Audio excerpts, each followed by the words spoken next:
the KRI, the first quarter report that I can go over to pinpoint maybe some of your concerns. Councilwoman Barge.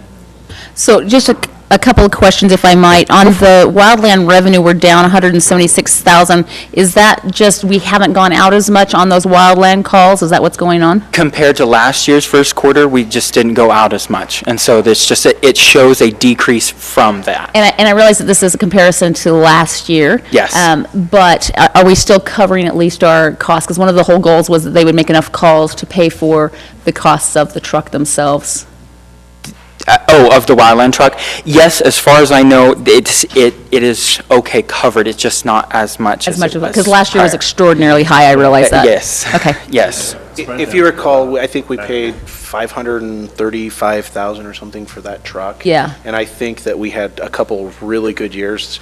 So with this, we may have even covered it our off. capital cost for it. Okay. And paid it off. We cash funded it. It's Yeah, we did cash reimbursing- fund it, it's reimbursing but we're always that. looking at future replacements and trying to Yeah. keep that up, so I So, just no, want to make sure. great observation, but I'll actually have Daniel go back and look at, how close they are to having paid that off. Okay. Because I think that's probably germane to what you're probably thinking. Right.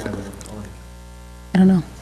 Also then, it said that we were a decrease in 69,000 some odd because of a sale in assets. That seems backward to me. Usually when you sell something, you have an increase in revenue. So compared to last year, the sale occurred the prior year. So it was because of a So it sale was- in assets last exactly. year. Perfect. Okay, Yeah, that's it. That's all I That was the had. decrease. Any other comments? You already mentioned, just in the future, providing reconciliation would be great, so the nerds like me aren't plugging in, why doesn't this tie out, No, you're totally fine. And then just the other thing, on the second bullet under expenditures in comparison to the last year first quarter, it's kind of that standard bullet due to benefits, et cetera. You could actually put an amount in, and then that Okay. way we can see how much that really is contributing. Especially on benefits. So can I ask an additional question to you? No. Okay. I'm just kidding. Yes, please. So were you you were talking about breaking out specifically wages and from benefits? No, Or- it's just, if we're looking at expenditures has like increased by X compared to the prior, Okay.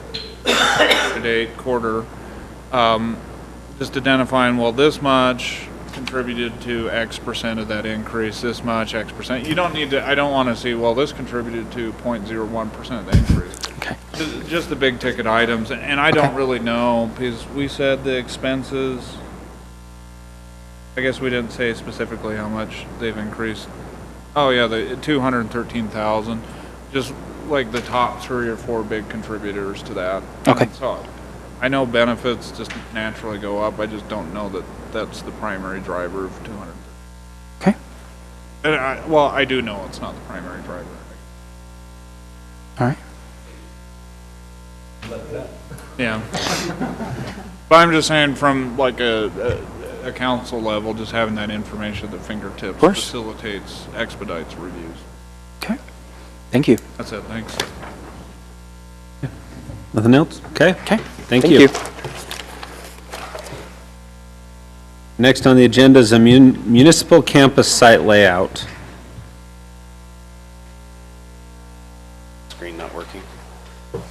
Mayor, could you turn all the TVs on? It looks like the ones. There we go. Okay, Mayor, Council. These are concept plans, so as you know, we are currently under contract to purchase about 26 acres in addition to the Patriot Park site, just to the east of Patriot Park. As part of that, as you know, we are trying to get a police and court building built as soon as possible due to space constrictions and also their needs. And so as part of that, this is roughly 10 acres of that 26 acres that we've looked at. We hired Think Architecture to give us a concept layout of the police and court facility. And then on top of that, we wanted to know how would all of the buildings in the future fit together on a parcel. So understand these are very rough concepts. We could add different elements, open space, et cetera. We have not taken that into consideration. Basically what we said is you have 10 acres, what fits on that 10 acres? So understand that there's some amenities and things that we certainly could look at in the future. However, so we had we went through a number of concept plans, and unless you want me to go through each one, I can jump to the one that we are proposing with, at least moving forward with tentatively. What is the council's pleasure? Let's see what you like. Okay, let's go to number 5, Dave, if you wouldn't mind. So, can we rotate that, or that works? That works too. So Mayor, Council, as you can see in that picture, 400 South would be to the left, Old Saratoga Road would be to the bottom of the page. As you know, right there in that area, there's a couple of things that are the corner of 400 South and Old Saratoga Road has the utilities, so obviously that's a good spot for cost saving to start building. Doesn't mean we necessarily have to, but that is a factor. The other thing is proximity to the Patriot Park. Having the police facility close to Patriot Park would help with security to that site. There was also some concerns of putting the police facility right on the road and on the corner, both for aesthetics, but then also for safety for the police department. Chief Burton, I know, had some concerns about putting it right along the road. So as you can see, the back part, so the part that would be the west of the proposed facility where it would go would be the secured parking for the facility. Public parking would be in the front, and then the red hatched area would be like a plaza if you wanted to add some elements there, but that would be where the 2 entrances to the court and the police would go into. And then the police, or the city hall and the library buildings are placeholders. So you could either do multi-story building, you could do a one large building. There's a lot of different options, and then obviously parking around there. And I believe they've overparked this site partly because of the park next door. So again, like we talked about, we didn't take into consideration of plazas, et cetera, and other uses in the area. But this is the layout that we're looking at. Next steps for the facility would be to move to a formal RFP for construction drawings and to bid out the project. And then for the police station, just for the police station, not for the city hall and library. This is just if we were to build these in a future date. Just the police facility, we would look at doing an RFP for that one, and then also bidding that out this winter with hopefully construction starting as soon as possible or early next spring at the latest. So, question, comments, concerns, looking for any feedback you might have. Questions, I guess. Councilman Porter? I like 5. I'm not opposed to 5. I was just wondering why, I guess, the rationale, I understand the rationale for the police being that way, so let's just pretend that the driveway there between the police and city hall, everything south of that's fine. Why the library next to the city hall is like in concept 2 and 3, it's over closer to the park? Why did you think this was better than the other? To be honest, those two, the library could be moved anywhere else on the site. It was really for them, it was a placeholder. We've played around with the idea of do you build a 2 or 3 story building and have the library on the first floor for City Hall and combine those two facilities. So really that space where that has the 2 buildings, he had laid out one big building put together, the architect on that one, or 2 separate buildings. And so really those are placeholders in the, Okay. So the main push right now is you're just saying that you like the layout of the police station. Yeah, and everything to the north of that, or even, that site, obviously the site plan would be coming in the future, but everything else is, you can play around with it, move it, Right. shift it. I mean, so I get having the secured parking there and not against Saratoga Road for aesthetic reasons. But at the same time, for the same reason you discussed, it would be nice to have parking next to the park. So I see that we'll have plenty in the future, so and I'm not as concerned about that, but it just If I could, on that secured parking, we don't have to make all that secured parking today. We have a much smaller force than what we're going to need to be at a build-out. So you could take the first row of that and have that be secured. You could take a corner of that. You could take just the immediate spot right behind the station. And really, as the department grows, we can grow the fence to match those needs going into the future. I mean, we have adequate parking at the park, but we're right on that limb right on the there. cusp. And so anywhere we can find additional overflow parking is great. So, that's just something I would, And to Mark's point, Yeah. we looked at this at build out, what Right. is the most we would probably need. So we would probably build that parking lot, but we would not anticipate fencing the whole thing as secured Right. parking today. But then as more parking comes online and is available in the future, we could then blow that space out to encompass a larger area. the footprint of this police station, how does that compare with cities of 100 to 130,000 people? We went and looked at a number of facilities, Lone Peak, for example, Heber, I'm missing some other ones. Riverton. Riverton, thank you. And looked at their facilities. They may not necessarily be 100,000, but we kind of asked them lessons learned. So what's not shown, what you may not be able to see is there's these black boxes that are next to the building right there on the grass areas. If I can't really, I don't have the mouse, so I The can't things that look point like to it. shadows? Yeah. So that allows for expansion. Oh, I see just the outlines there where you could add a Yeah, add a Dave, do you weed. have that? Just Okay. kind of, so there is some expansion capability of the Okay. building as well. So it wouldn't be we build everything now and then. No, I get that. The but- footprint, but if we're making sure we have enough room to expand if needed. to expand as our city Yeah, same with the expands. court. We anticipate eventually we would probably need more than one courtroom, and so there is the ability to add another courtroom onto the facility in the future if need be. That's one of those boxes. Yeah.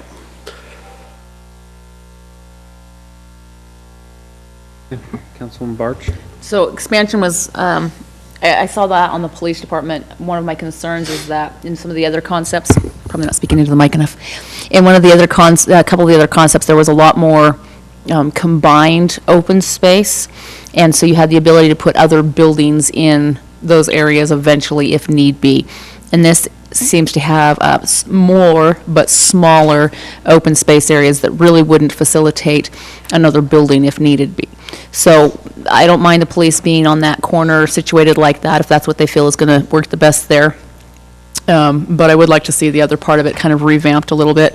The other thing, and obviously this is site plan, but when we get there, I know that the rest of council also would like to talk about what the buildings are going to look like.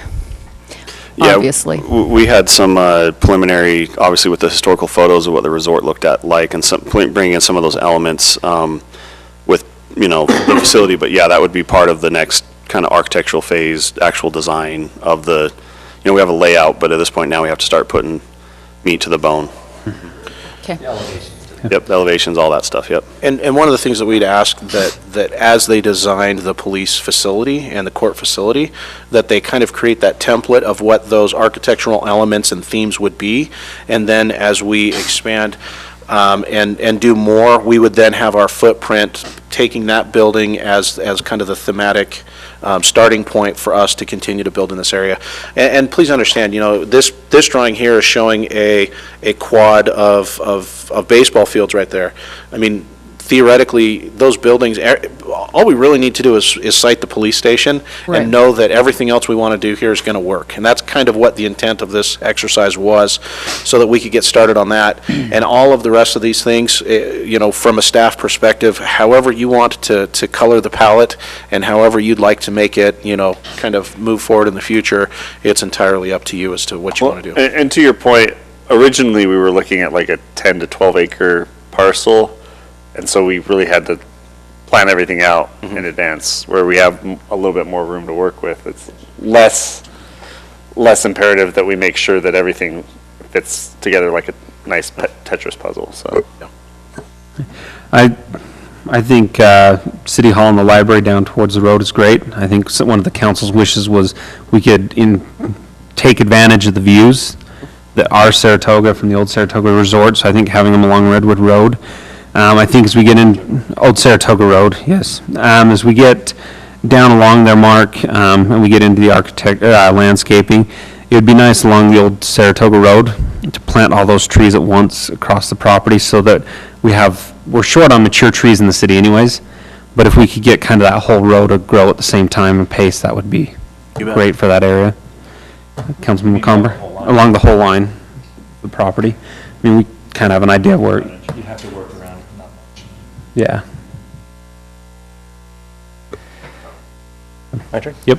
So I too definitely liked 5 the best for where the police station was, off of the road. I didn't want it to be in your face. I do like how the police cars, where they're parked, are visible from the sports complex, because then that is a deterrent. I didn't want the police cars being highly visible along Old Saratoga Road, and so I do like that. And then, so basically guests would park along Old Saratoga Road. And then berming, I would like to see, make sure that we berm pretty well along, and really for the police secure area. Also, along with the comments already made about parking, I would love to see, as part of the design, just whenever I see these, I always get nervous because it sort of seems like they just end up becoming law. And that's one other thing, the reason, the concerns that we have. I appreciate the word concept plan. I even liked on the financial how you wrote draft, across it. That's really important, because we need to let people know that this is not how it is going to be 100%.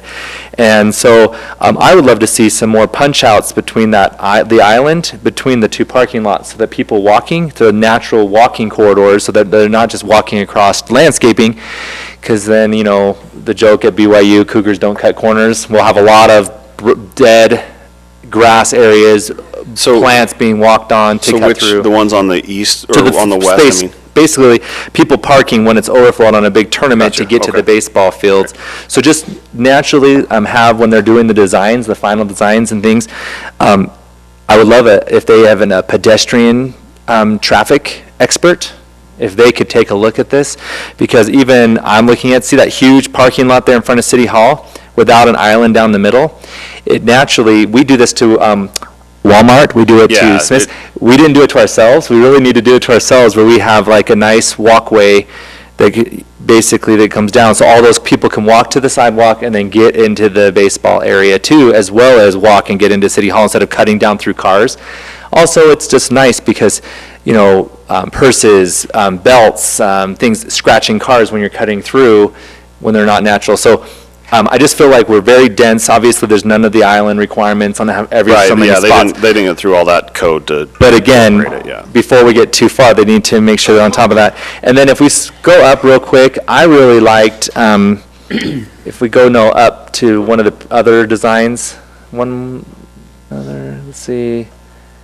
It has that one there. See the entrance and how it has like the nice entrance with the big roundabout there? I really think that is pretty impressive. I think that there's some opportunities that we can definitely leverage going forward as we maybe even expand the concept here in the years to come. Just making sure that when they're looking at this, that there's options, like a nice entrance. Like I really like when you go into Sandy Cities. It's like a entrance. It has a real welcoming feel.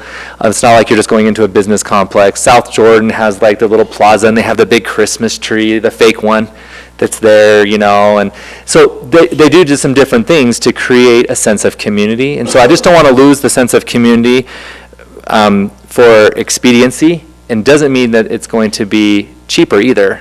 This potentially long-term, we could actually save money if we think long-term.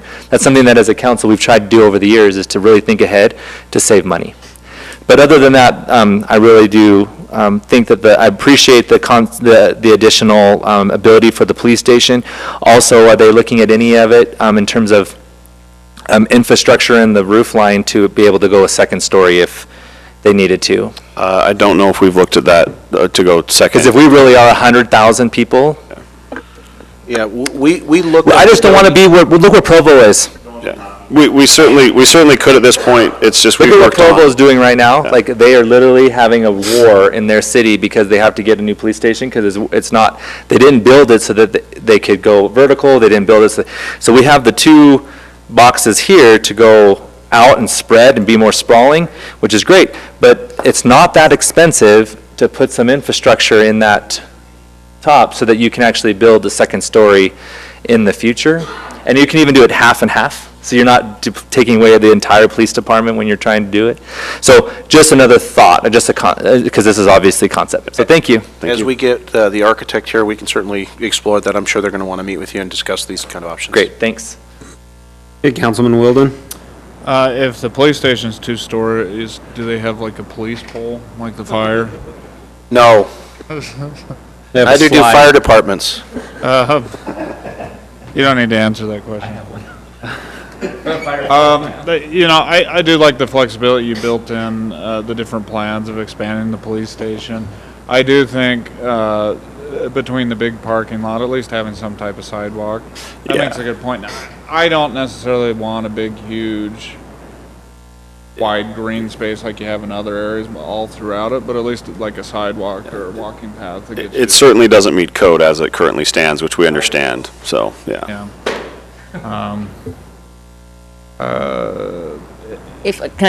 Can I jump in really quick? I was gonna say, if you do it right also, you can line it up kind of with the entrance into City Hall, and then it becomes, you can actually see down through the park and up to the City Hall. It becomes a really nice flow. Actually, you look at the angle, someone batting at the home plate would be able to almost see right now. Yeah, no, I agree. So I thought that was a good suggestion. I'm comfortable with layout 5 from functionality, and I think aesthetically it'll look good as we move through the process as well. Other than that, I don't think I need to regurgitate what's already been said, so. Thank you. Councilman Podeska.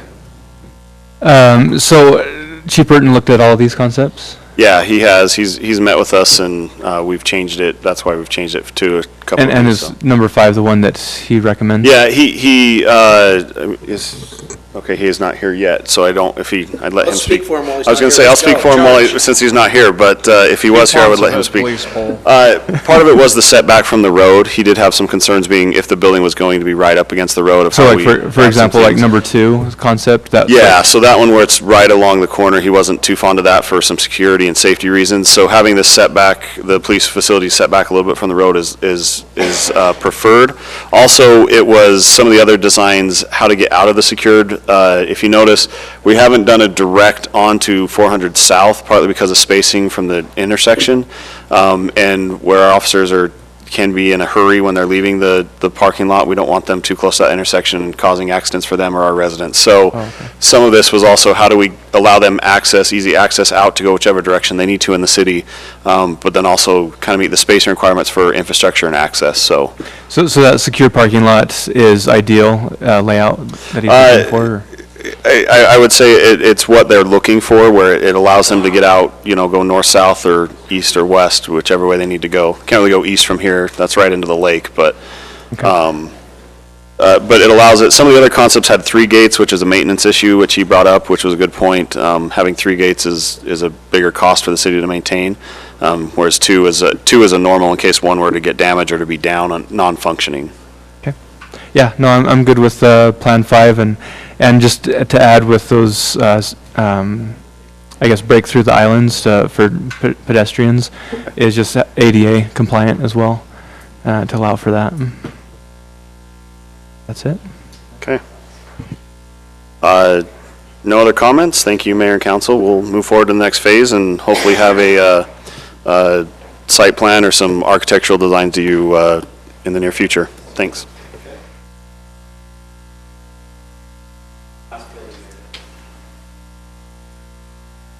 Don't worry, we've taken care of the raccoon. We've taken care of the raccoon.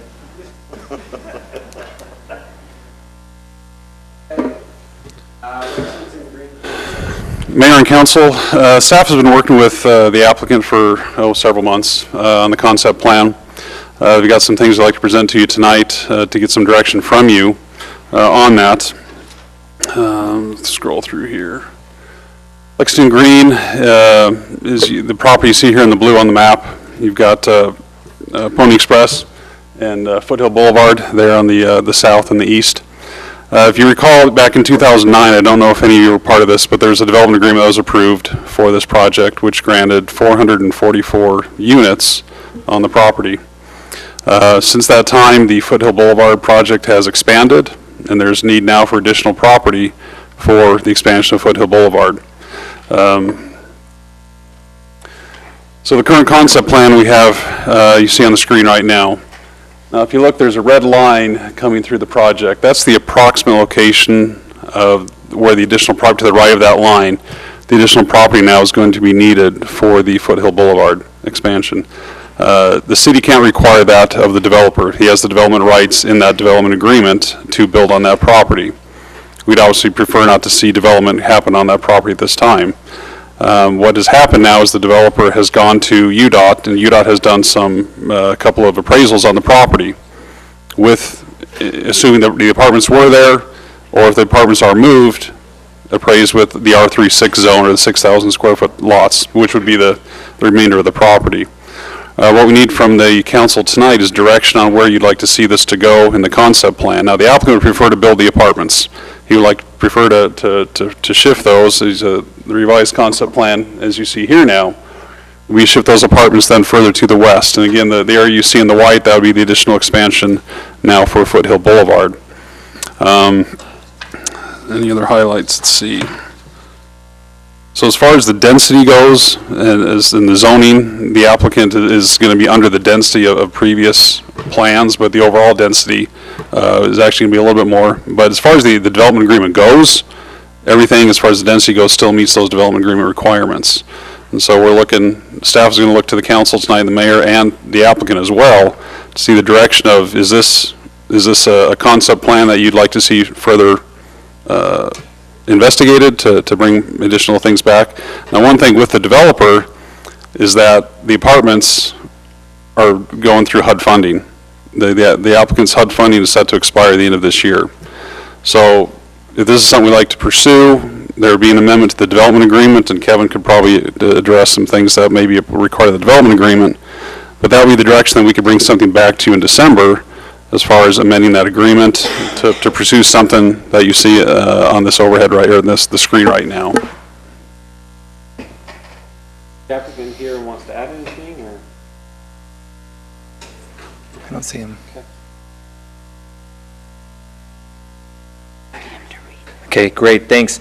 So I asked the mayor if I could go first because I was here when this was happening, and I think it's important for the people of Saratoga Springs to know why this density was given. He was an island when the property reserve, it's basically Property Reserve Inc., the church's property was coming in, and then he was on county property. And he was being forced annexed into the city of Saratoga Springs because you can't have an island within the city. And so as part of that, we agreed to, because he had always had this concept plan with the Pony Express Road coming in from Eagle Mountain, there was always talk of that being bigger and bigger and bigger. And so he had in his mind through the county a vested right that he had. We were looking for documentation and other things like that, and we decided to be a good neighbor and say, okay, if you believe that was your vested rights, then that's your vested right. Now with the white here, that whole white section, I love the fact that we're preserving more corridor. We have heard endless complaints on Facebook about transportation, correct? Yes, correct. Everyone knows that transportation, especially north-south in Saratoga Springs, is really very difficult. Well, that white section is Foothill, or part of potentially the Mountain View Corridor freeway complex. So this is the whole benefit of having another north-south and potentially a very large north-south thoroughfare to help people get in and out of the city. Apartments, as much as I don't like them, not a bad place to be on a freeway. If you're going to have a high-density housing, it's not a bad place to have them, because try and find somebody to build a 6,000 square foot home backing onto a freeway. It's not something they would prefer to do normally. With that being said, what I would like to, and I have no problem with this concept plan in its as is here, I wouldn't mind seeing some, I'm going to give some suggestions and some thoughts. I would love to see if the apartments, instead of coming into the interior of the project so much, if those three buildings that are on the interior, so it makes it so it goes way in, can get moved over onto Pony Express, because Pony Express also is a very large road and is only going to get bigger. Eagle Mountain has a project of 120,000 people. Imagine how many people are going to be coming on Pony Express, okay? And to get to the Mountain View Corridor Freeway. It makes more sense for me, just a thought, is to put those apartments, and so that the apartments really are aligning along there, and then they've got those orange townhomes and then the light orange smaller homes. So it all fits like a higher density, not necessarily, the other ones aren't necessarily multi-family, but they're higher density, kind of product up there, but moving those apartments so that it doesn't go so much into the interior and allow more of the light yellow in the interior of the product. I also would love to recommend potentially, just for layout purposes, one of the things is they've got Fairfield Road. Is that what we decided on? Okay. Fairfield Road. That they're trying to make everything stay on the interior, and so they're doing excess amounts of roads, especially the road there that runs along. So you've got road. If they would allow driveways onto Fairfield Road, which makes sense because Fairfield Road is it's not a large collector road, and it would allow it. What is the build out? It's not just a local road, I don't think, is it?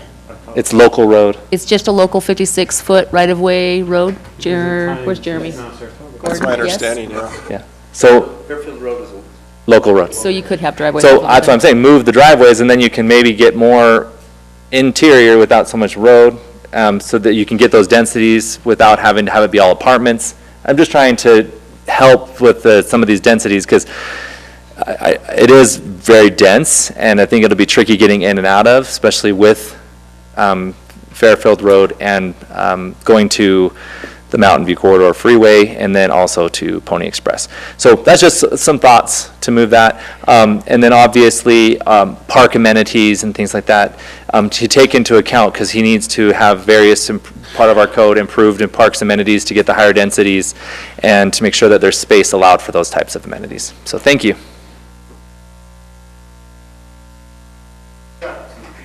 In the hall, if you guys are sitting on the edge and could scoot to the outside so people could get in, that would be great. Okay, Councilman Wilden. Thank you. Looking at the proposal, this is one of those things by almost what I call contract zoning. The city has 444 units by contract legally that he can get, but looking at the proposal, they're proposing what, 342? Right, they're reducing, yes. So it's reducing it by 102 units, and by contract, he's guaranteed 6 units per acre. He's given up 14.92 acres, which is 90 units. So he's given, I wish it was more, right? But it's 12 units that he's giving up that contractually he didn't have to. So I think that is some sign of goodwill, at least. So for me, the only reason I consider this and would be willing to consider it is we have an updated settlement contract or whatever that permanently memorializes taking these 102 units and maybe more. If we could round it up to 110, that'd be great. That's a win for me if we do that. But at a minimum, whatever we're writing off, memorialize, similar to what we've done with SLR and stuff, that when we agree to something, those are gone permanently, that we end the discussion so that we pull the densities down that far. So I think that is positive, and also whatever we can do to, so it's a reduction in density, but whatever we can do to lighten the concentration of homes. The density, I understand contractually can't change, but we can at least change through the layouts, streets, etc. is done. That's better accessibility, takes the traffic more off some of take some of the traffic and impact out, less concentrated. And then as far as the amenities, whatever the old code is, we just need to make sure he's 100% compliant with the open space requirements as well. I mean, I don't think any of us are thrilled to have more apartment buildings, but this is one of the things that he is legally vested under a constitution and property rights. So whatever we can do to get him to write off, especially this amount, 100, which is about 20%, 25% of what he was originally committed to. So. Okay, Councilman Podeska. So I'm also in favor of Councilman Cumber mentioning of bringing down the higher densities down along Pony Express. I'd really like to see those light yellow lots to be more along the Fairfield Road. There just needs to be better feathering from the apartments over to those 5-acre lots that are north of them. The second thing was, so is there going to be, when, I know we don't have a lot of information on Foothill Boulevard coming in, but is there going to be any frontage road going along that to replace 800 North? I'd have to turn it over to Gordon to answer that question. There's several Jeremy. alternatives that are still in concept. We don't have an answer for you yet, Okay. so thanks for asking. We still don't have an answer. Because the reason for that is that, you know, with his original plan, we have a lot of this density coming out onto 800 North, which was going to have a light there at Pony Express and 800 North. Now we have them exiting out on their own exit on Pony Express, which is going to get more traffic, and it's going to be difficult for them to get out on that road. And so that means it's going to push everybody to Fairfield. Yeah. So that's where I was wondering if there could be an exit at that southeast corner that is kind of the new interchange, or the new intersection, so to speak. If I could. I don't know. Part of the conversation is what kind of density do you put along Pony, and what kind of density do you put along the future, Foothill Boulevard or Mountain View Corridor extension is really what that's going to equate to. And I think that the townhome concept that he's doing kind of on the north part of it, that's those orangish units, or salmon, I don't know what color they are. Yeah, so that's kind of what they're doing, and then they've got their apartments kind of lined at that corner intersection where it's still pretty intense, and then the single-family homes on that side were to feather the density, as well as those yellow homes right on the top were to feather that density towards those homes that are there. We might be able to play with it a little bit more, but I think that was the intent, was to keep the higher density product closer to the Mountain View corridor, as including the townhomes product that he's got proposed as well, just to kind of buffer that arterial. Even though we're looking at fields right now, that future Mountain View corridor alignment will probably be more dense than Pony, and so that was his thinking on that one. But as far as access points and things, those are things that we can certainly work with them on as we continue down the path. Yeah. Can you remind me, orientation, use your mouse, where are the 5-acre lots? To the north, top of the screen. Thank you. Across Fairfield. I mentioned this before, but I support Councilman Podeska's statement. Whatever we can do, in connection with what you said, Mark, is to feather. That's a big thing. I don't think it's appropriate to have townhomes. What is that middle orange color? Just smaller lot. They're small.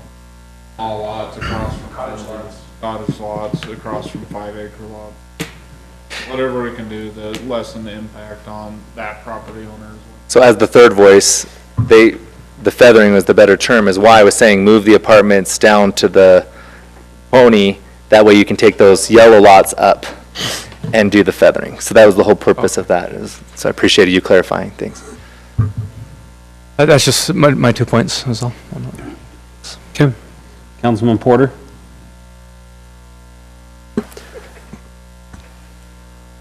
Okay. So the reason I'm willing to consider this is because Mountain View Corridor is an important need for our city.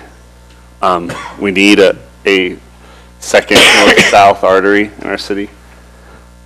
And, Redwood Road, even in its someday to be expanded state, is not going to be sufficient. We need another big road moving people north and south.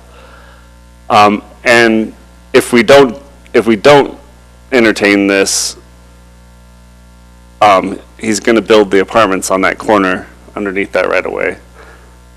And that road either becomes extremely much more costly to taxpayers, or it never gets built, are the two conditions I see. So I understand, and I understand the concept, and and I like some of the ideas that were brought forward about bringing the feathering up along Old Fairfield, or just Fairfield, sorry. You'd think that we would have figured out what the name of it was by this Well, we point, right? wanted Old Fairfield, but they convinced us. Right. So, but if we can bring that feathering up, that also, I understand wanting to feather those 5-acre lots but, you know, at some point, those 5-acre lots are going to be sold off and developed, very likely. And I would like to remove the argument that the future owner may say, oh, well, I'm next to 4,000 square foot lots, so I should be able to build that too. I'd like to see it, you know, the larger lots along that northern border so that we can remove that potential in the future. Just as a point, I'm going to take issue with one thing that you said. You said that the landowner would prefer to build all of his 252 units. I would say he was adamant that he build all 252 units. He's been very inflexible on that point. So I just want to make sure that the citizens here know it's not an option where we could negotiate with him and he's going to be like, well, you know, maybe I could only build 100 of those apartments. He's going to build 252 because he is contractually and legally allowed to. You know, I just wanted to make that clear. So no matter what we do here, there's going to be 252 apartments on this land somewhere. You know, and that's something we're stuck with, no matter how much we don't want it. So, but yeah, I'm in favor of making sure we preserve that right of way, and if we can find a way to move those larger lots up along Fairfield Road by rearranging the layout a little bit, I would prefer that much. I think what ideally could happen, if you're going to shift those apartments onto Pony, you're going to then move the yellow lots, you can drop the orange lots down, then move them more, just shuffling everything around. That's what I see is, you know, having those was it you said goldenrod? The goldenrod units more interior rather than. Excuse me, that's the name of my road. Please refrain from speaking of my next road. But yeah, I do, you know, and I do appreciate staff working with the developer to make sure that if UDOT is compensating him for the density, he's not turning around and being able to build that density. We've been very clear with him that there will be no double dipping on this project, and I thank staff for being very vigilant on that, making sure that that's clear. The two appraisals are about $1.2, $1.3 million with the apartments and without the apartments on there, less. So. All our money. Yeah. Councilwoman Barch. So I don't need to repeat a lot of this. The feathering, obviously, contractually, he is allowed to build the 252 units. Again, the only thing I will repeat is exactly what Councilman Porter just said, just verifying that he is not going to be able to have the apartments and get paid for them. So that just absolutely cannot happen. And then sticking to what he is contractually or that we are contractually obligated to give him, which is if he does the full 252 units of apartments, that he gets 6 units to the acre max across the rest of the land. Personally, I would prefer to see, you know, single-family residential, larger lots across this area. But unfortunately, he has some rights that were given to him a long time ago that we would rather not see, but he's got those. So we need to make sure that we're following that and not taking away a landowner's rights. I can see mixed with, you know, where you put the density. There are various pros and cons to both. The thought that it might be difficult to get people out onto Pony Express is an interesting concept, and I know for a very long time we're just going to have a light at 800 and Pony Express. We're going to be putting that in this spring, I believe. We're putting some of the infrastructure in now for that, but we might want to look at, is that distance from the corridor going to be far enough to their entrance on Pony to be able to eventually have a light, or is it not? Is that going to have to be a right in, right out only? That would be That would be bad, yeah. If they're only going to have a right-in, right-out only, then Fairfield Road becomes a much more major road, and it becomes not just a local road anymore. And so we need to kind of take that into consideration and look at that, make Certainly. sure we're planning ahead so we don't cause issues for all of that area. And if Fairfield becomes that major of a road, then we can't do the driveways on there. So we kind of just need to look at that, make sure Okay. we're being smart about We'll that. take a look. So that's my only comments. We just have one more comment based on what Mark was saying earlier. Is the council okay at least with those townhomes acting as a buffer towards Fairfield, keeping up those townhomes, the orange ones there? Thoughts? He's got 6 units to the acre Yeah. over the rest of the property. He wants to. So, It Yeah. makes sense, that's the right place to put them. If you're gonna put a higher density, it's along the freeway. Okay. Perfect. Do you need anything else from us? Oh, thank you. Okay, thank you.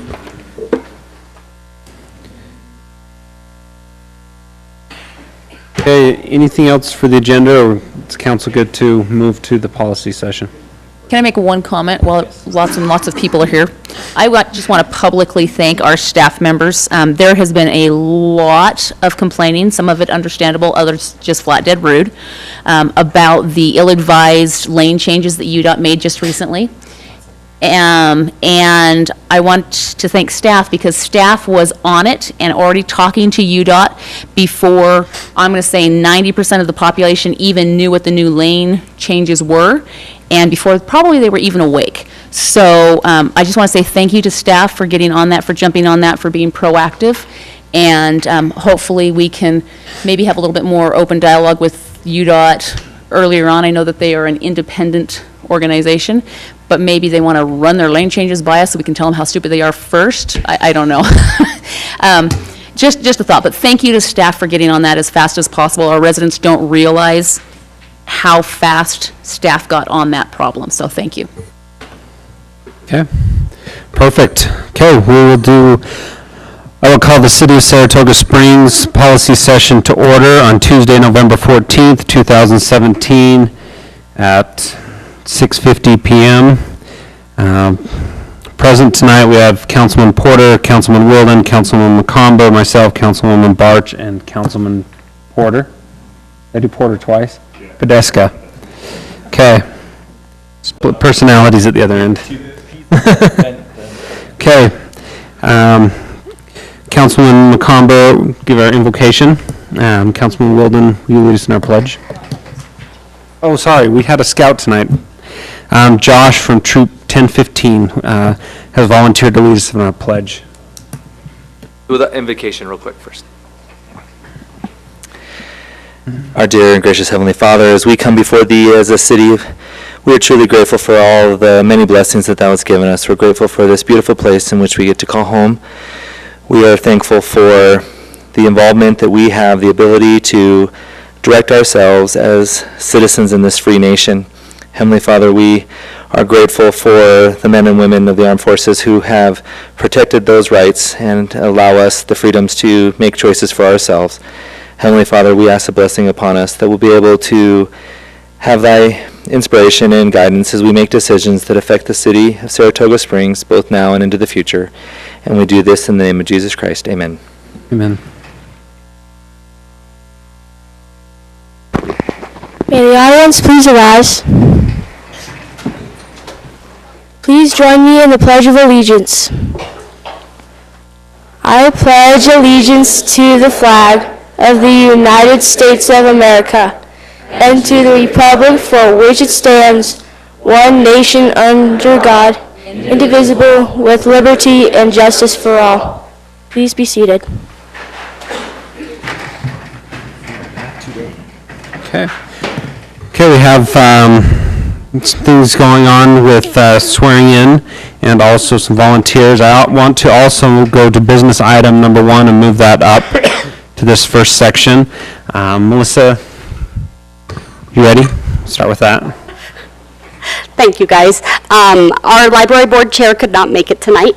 However, we have a new library board member who we are requesting be appointed to fill the remainder of a term for us, Joy Bratton. She's with us tonight, and we have a board meeting tonight, too. So did you have any questions for Joy? Okay. Do you want to tell us a little bit about yourself? I used to be a math teacher, huh? Maybe where you live in the city. I live in the Saratoga Springs development area. My husband's on the board over there. 4 kids. I help out Springside Elementary some. Definitely, I was a math teacher. She volunteers for the library. I volunteer with the library. Do you like books? Huh? Do you like books? I am passionate about books. Good. That's why I'm that's there. number one Done. requirement. Let's vote. Yes, I'm passionate. Thank you, thank you. You have a full house for this. I will entertain a motion. Don't run yet. Mayor, I'll move that we appoint Joy Bratton to the Library Board, Resolution R17-99 dated today. I have a first from Councilwoman Barch. Second. I have a second from Councilman Podeska. Is there any further discussion on the motion? Do a roll call. Podeska? Aye. Wilden? Aye. McComber? Aye. Barch? Aye. Porter? Aye. Motion passes unanimously. Thank you. Thank you. Okay, we will go back to the presentation and swearing in of new firefighters. Chief? Invite the families. Oh, families, if you want to come in, we'll Stand maybe even. we'll make room however we can get you in here. Basically, the family of the firefighters need to come in, and even if they stand over here on the side so they can be closer and hear everything, that'd be great. If you want, you can even come up behind Councilman Wilden, McComber. I wasn't listening. People can come stand behind you. And there's this side over here too. Just make sure you're able to hear. So come on in. Mayor and council, it is a huge privilege and honor of mine to be able to be here in front of you tonight to be a part of this swearing in. What you're witnessing tonight is just a further indication of the transitions that our city is going through and will continue to move through as we continue to grow. These 3 individuals are well qualified and come to us highly recommended. They actually sought us out in a way as well, and through that vetting process we discovered that these are 3 wonderful and very competent individuals to be able to bring into our force and our department. So we're honored to do that. So without any further ado, our city recorder, who's swearing in tonight? We will. Sure. You can do it, Mayor? Sure. All right. So first I'd like to introduce Tucker Howe. Tucker, if you would please come on up. Tucker and Taylor, who I'll introduce you to in a minute, both recently graduated from Utah Valley University's paramedic program, and that is how we were able to discover them and be able to find out their availability and their willingness to come and be a part of our family. Taylor Olson. Taylor has, in addition to, come on over here, Taylor, in addition to his paramedic background as well, Taylor also brings with us a fairly extensive wildland background, which will only add to our tremendous program that we've been able to put together, that Blaine and Cindy Coombs have been able to put together and continue to have us out in front, other agencies in the area and in the region specifically in that. And last but not least is George Weatherall. George, interestingly enough, George knocked on our door about, 4 years ago, George? Came to the office and knocked on the door and expressed his interest in wanting to become a member of our organization. Well, things are a little different in Utah in that these individuals have to seek out the academy on their own. We don't offer that. And so explaining that to George, George was new to the area, but he lives here in Saratoga Springs. It is something that he has wanted to do. We were able to poach George away from, who was it? Weber County. He had just been hired by Weber County, and he called the chief and said, I need to meet with you. And the chief, without saying a word, said, Chief Campbell stole you away, didn't he? And, and he let him know that he did. So with that, again, these are 3 very competent, wonderful individuals. We're thrilled to have them in our organization and our family. And without any further ado, we'd like to go ahead, swear them in, and then they've asked wives and mother to come up and pin their badges on them after they've been sworn in. So, Mayor?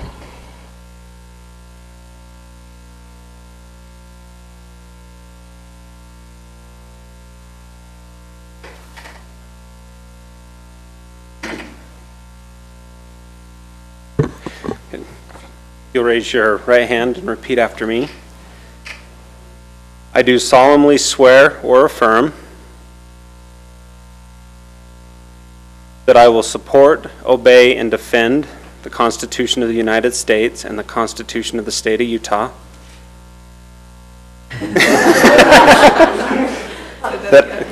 That I will support, obey, and defend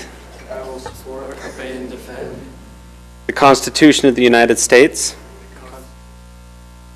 and the Constitution of the State of Utah, and that I will discharge the duties of my office with fidelity. Thank you. Welcome to the city.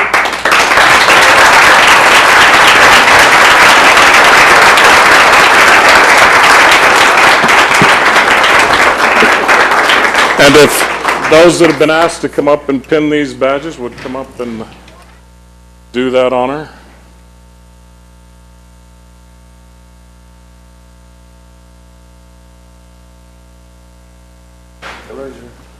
Oh, I'm sorry.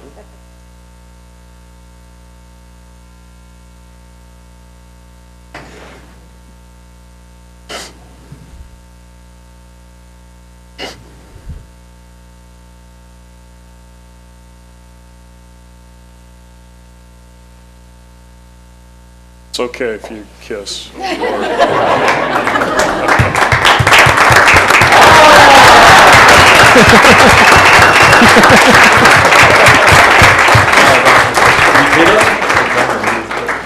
Thank you.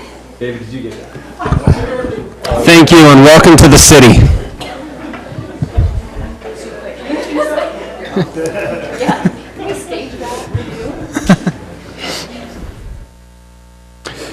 Okay, we have the presentation and swearing in of the 2018 Youth Council members.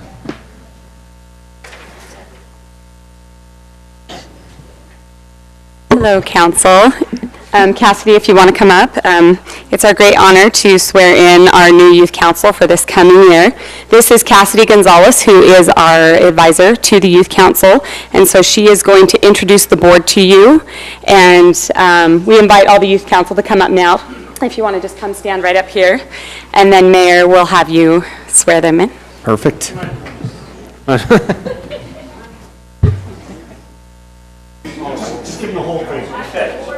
If the board can come stand up front. All right, I'm going to call our names as they step forward. So our youth mayor this year is Kate Gibby.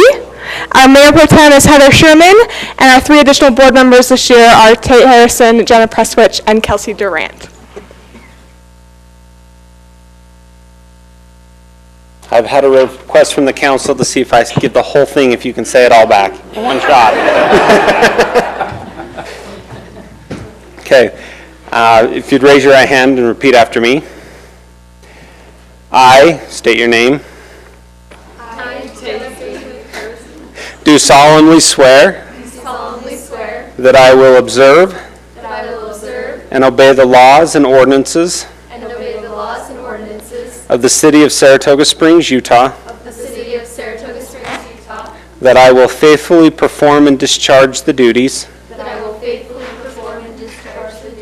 incumbent upon me as a member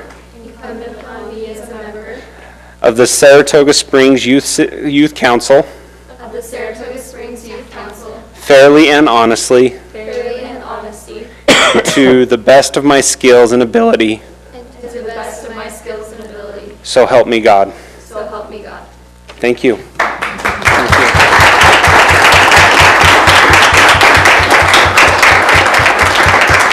So we realized halfway through that the rest of the council didn't say the oath, and you all have to swear fealty to the city also. So we're going to make you do it again. This time you can make everyone else bring forward. Those of you who already did it, you don't have to do it again. Unless you want to. So now you know Anna's watching. We want to see everybody. Line it up all the way across.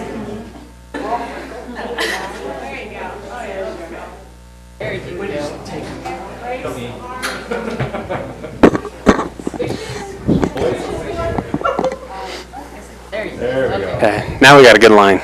Okay, if you'd raise your right hand and repeat after me. I state your name. Do solemnly swear that I will observe and obey the laws and ordinances of the city of Saratoga Springs, Utah. That I will faithfully perform and discharge the duties incumbent upon me as a member of the Saratoga Springs Youth Council, fairly and honestly, and to the best of my skills and ability. So help me God. Okay, thank you.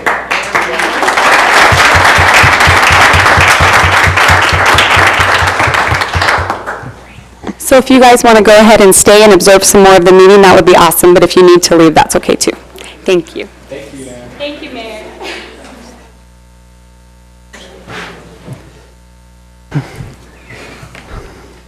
Okay, we have a presentation of the volunteer awards.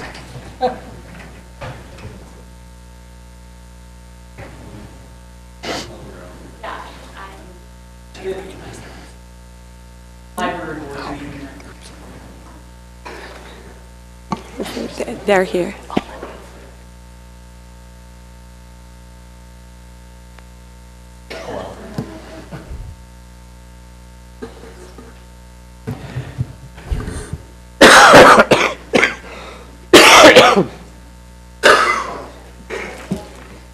Sorry about that. We were hurrying and grabbing the volunteer board, the library board, because the volunteers that we're honoring today are from that board.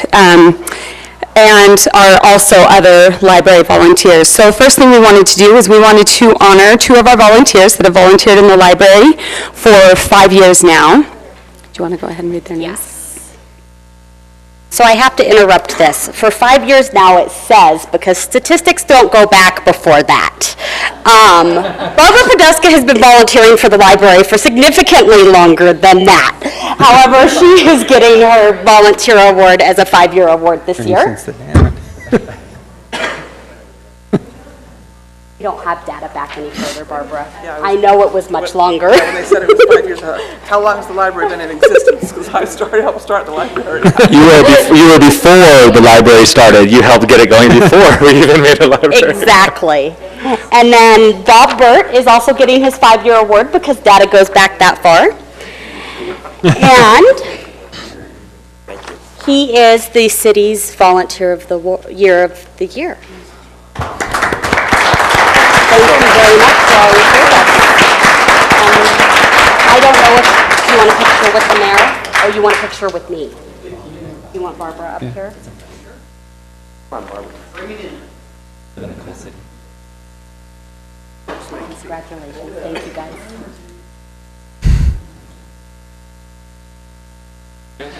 We live in a cool city where we have 2 people with 5-year awards just like that. Love it. Thank you, guys. Okay. Yeah. Public input. Time has been set aside for the public to express ideas, concerns, and comments. Please be respectful in your comments. Please try and limit your comments to 3 minutes, and please try to avoid repetitive comments. Is anybody here for the public input? If you're here for the public hearing, items 1, 2, or 3 on the sanitary sewer management plan, fiscal year 2018 budget, or 2017 amendments to the drinking water and secondary water irrigation impact fees, please hold your comments for the public hearings. Is anybody here for general public input? Okay. Seeing none, I will close the public input at this time. Okay, reports. Councilman Porter? You have a report? I don't know, I'm getting weird looks. Just teasing. All right. This past Saturday, with the mayor, I was able to attend the first annual Veterans Day celebration that our commemoration that our city held. It was a flag raising at Neptune Park. I was pretty well attended, given the amount of lead time we had to get the word out. So it was a great thing, and look forward to the second year. Okay, Councilman Barch. Not much. I'll be attending a Lake Commission meeting Thursday morning. We'll be doing our normal budget stuff and things like that, but we also will be hearing a presentation from a group who would like to dredge the lake and make islands. So we'll see how that goes, and I'll fill you in. It should be Islands for houses? some Did it in Dubai. for camping and recreation, et cetera, and some, yes, developed in order to help pay for it. So we'll see how it goes. I'd be very curious. The shape of a palm tree? No, the Utah sagebrush. Phragmite. Okay. That'd be cool if we could get the lake cleaned up. Okay, Councilman McComber. So, real quick, I just did the math, because I'm really good at math, not like him. Just kidding. But, no, 25% of the city's history, you've been on the library board. That's pretty impressive for 5 years, and the city's only 20 years old. So that's pretty impressive. And this library is not even the full length of the city. I just think that's, I just look at the volunteers, because that library started on volunteers, and it's still mostly run with volunteers. And that just says so much about our city, and I just absolutely love that. I just wanted to, on the record, the trees will be getting moved here, the ones that we were able to save this week is the goal, now that the traffic is moved to the west side. If you drive along and you see a nice little pink plastic ribbon around that tree, that was the ribbon of safety. So that's What parks are they moving them to? we're moving it. We had to, just because of the soil, and the company who was moving it said that it would be best if we kept the trees on the east side of Redwood Road, because the soils were similar, because much rockier. Redwood Road is the high mark of the lake, and so, and the old shore of the lake had a lot of rocks, and so they recommended that it would be better if it had similar soil, and so Inlet Park is where we'll be moving them to, over by the bathrooms more, because there's big trees already. We were able to actually get 6 of those trees, and we saved 5 others when we were walking with UDOT, and they just realized that they're right on the border of where they would have to tear it down, and they said, okay, we'll save those too as well. And then and just for the record as well, from the very first time we walked with UDOT, it was 44 trees that they were going to rip out of convenience that we saved the first time. So it's a total of almost 55, almost 60 trees along Redwood Road that were saved. So I'm really happy about that. Thanks. Okay, Councilman Wilden. Unfortunately, I didn't save any trees this week. I had something, but if you can come back to Okay. me if I remember. Perfect. Councilman. Oh, well, that was too short. So, I'm done, I guess. I don't know. Clearly wasn't important. But anyway, thank you, everyone. So. Thank you.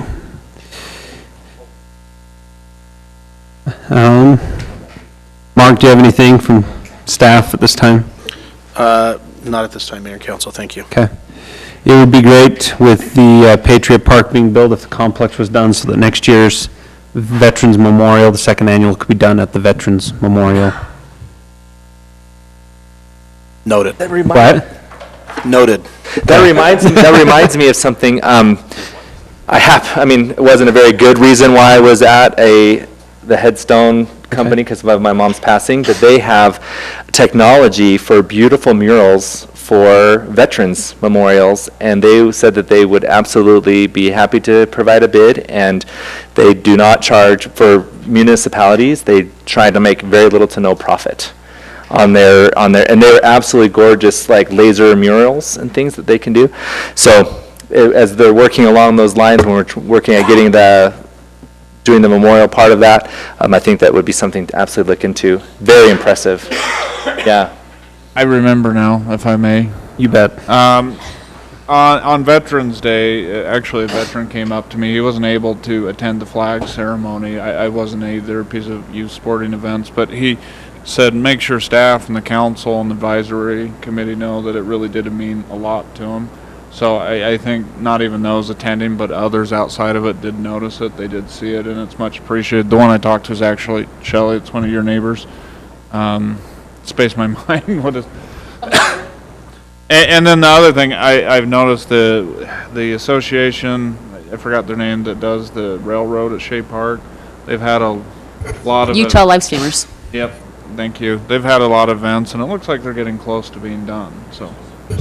Yeah, well, they're hoping to be able to finish the track this weekend. We've been working for the last probably 4 weekends really, really heavily. Yeah. And we've had quite a few families come out and volunteer and help put in some of that track. So it's been really good. So hopefully this weekend, if everything stays good, we'll be able to finish up that little section. So I appreciate everyone's been able to go there. I haven't been able to attend like I've wanted because of other things going on that are done now.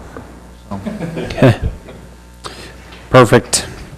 Okay, with that, we'll move into the public hearings. Fiscal year 2018 budget amendments. Resolution R17-97. Daniel, I know this is exciting, but a lot of people, I think, are here for item 3 at the public hearings. I will try then to be brief. 'Cause this is the most it's okay. I know that the budget's not the most exciting thing. Just some major points that I wanted to point out were actually on the second page if you printed it out. It was under the Water Culinary Impact Fee Fund and the Secondary Impact Fee Fund. They defunded Foothill South Pipe and Pump and Foothill North Pipeline, and that paid for a lot of the other projects that were in those two. And so a lot of the adjustments were actually in the other funds rather than in the impact fee funds. So they were able to actually have some cost savings from those capital projects that were then applied to some other capital projects. But did you all have any questions about any of the budget amendments we had brought before you? Okay, then I'll entertain, public hearing. We'll open the mic up for a public hearing. Is anybody here for a comment on the fiscal year 2018 budget amendments? If so, please be respectful of your comments. Please try and keep them to 3 minutes, and please avoid repetitive comments. Okay, seeing none, I will close the 2018 budget amendments. And there's still no discussion from the council. I will entertain a motion. I'll move that we approve the fiscal year 2018 budget amendments, resolution R1797, dated today. I'll second. I have a first from Councilman Wilden, a second from Councilman McComber. Any further discussion on the motion? Roll call. Porter? Aye. Podesta? Aye. Wilden? Aye. Barch? Aye. McComber? Aye. Motion passes unanimously. Okay, we have 2017 amendments to the drinking water and secondary water irrigation impact fees, impact fee facility plan, IFFPs, and impact fee analysis. IFAs, ordinance 17-33. And 34. And 34. Mayor and council, staff has worked diligently upgrading our impact fees. With growth occurring so rapidly, you'll see a lot of impact fee updates coming through. This one is tonight's for the culinary, the drinking water, and the secondary water. And I believe Gordon is working on the sanitary sewer and the storm drain, which he'll bring to you hopefully in a few months when that's ready. This one does not include any proposed changes to our level of service, what we allocate in each facility for each typical home. It upgrades mostly the projects, has a few changes with the water rights.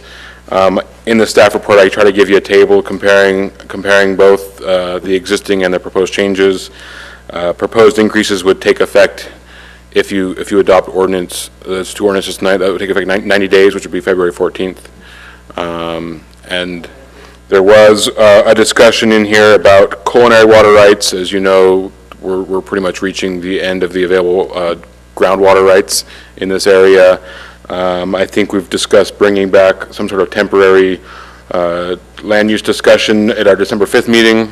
Kevin's not here to discuss about the timing of when our ability to provide groundwater rights through the Lake Mount Mutual wells that we've had up to now, when that expires or when that availability runs out, and then a lot of developers have already gone out there and secured Central Utah water right credits, the church being a big one. And I think they've been in negotiations with a couple other developers to share some of those, the ones that they feel that they don't need. Also, I've personally been in contact with Central Utah Water. So for the large developers, we're going to want to, secure chunks of water rights with Central Utah, but they've also arranged to have, a smaller amount of water rights for those smaller developments that just have a handful of homes and things of that nature. So we've prepared that option, as well as the other part that Jeremy's discussed, which is developers continue to remain available to bring water rights to the city if they have those water rights that can be transferred into our systems. Up through tonight and potentially, depending on our agenda item, I think proposed for December 5th, people could still record plats and those culinary water rights at the current rates. We'll have that discussion with you December 5th about the timing of that and how to move forward based on our analysis of the groundwater rights in the Lake Mount Mutual wells. If you look at the before and after the culinary, outside that water rights discussion, the culinary impact fees haven't really changed much. $100, couple $100.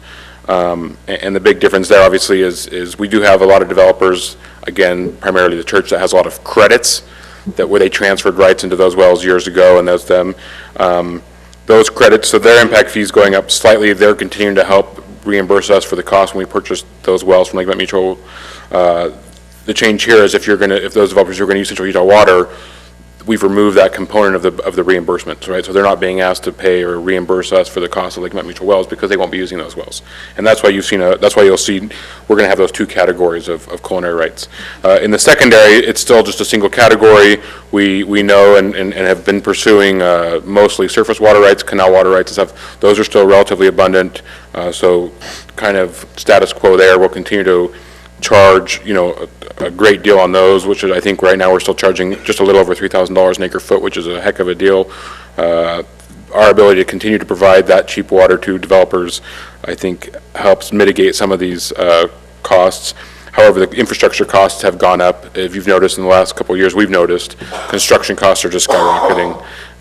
So several of the projects we've recently completed ended up coming in a lot more than were initially proposed in the previous version of the impact fee.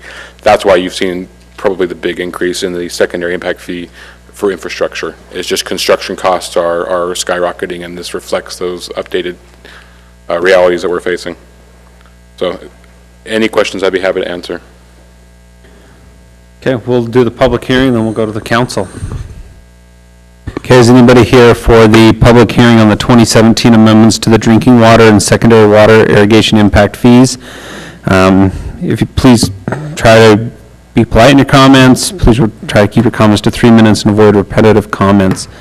If you'd come up to the mic and state your name and address for the record.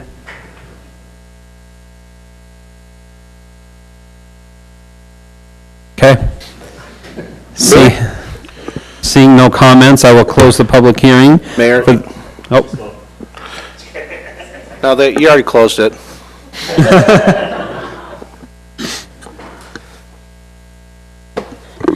Good evening, everyone. Thank you for having the open house on November 1st. We were able, my name is Deanne Hewish. Get your name and address for the record. My name is Deanne Hewish.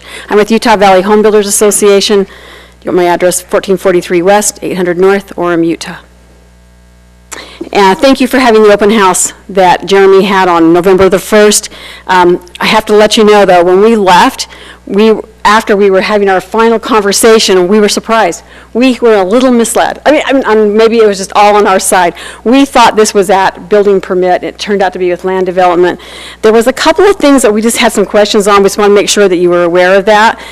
It talks about the peak flow, and it looks like it's a little overstated on what it was. In your own city water conservation plan, it talks about the general plan that the flows that are 5 FPS produced unacceptable pressure fluctuations, but then that's what the standard was that was used from there up, and up to 6, the maximum velocity of 6. And so we're just a little concerned about that.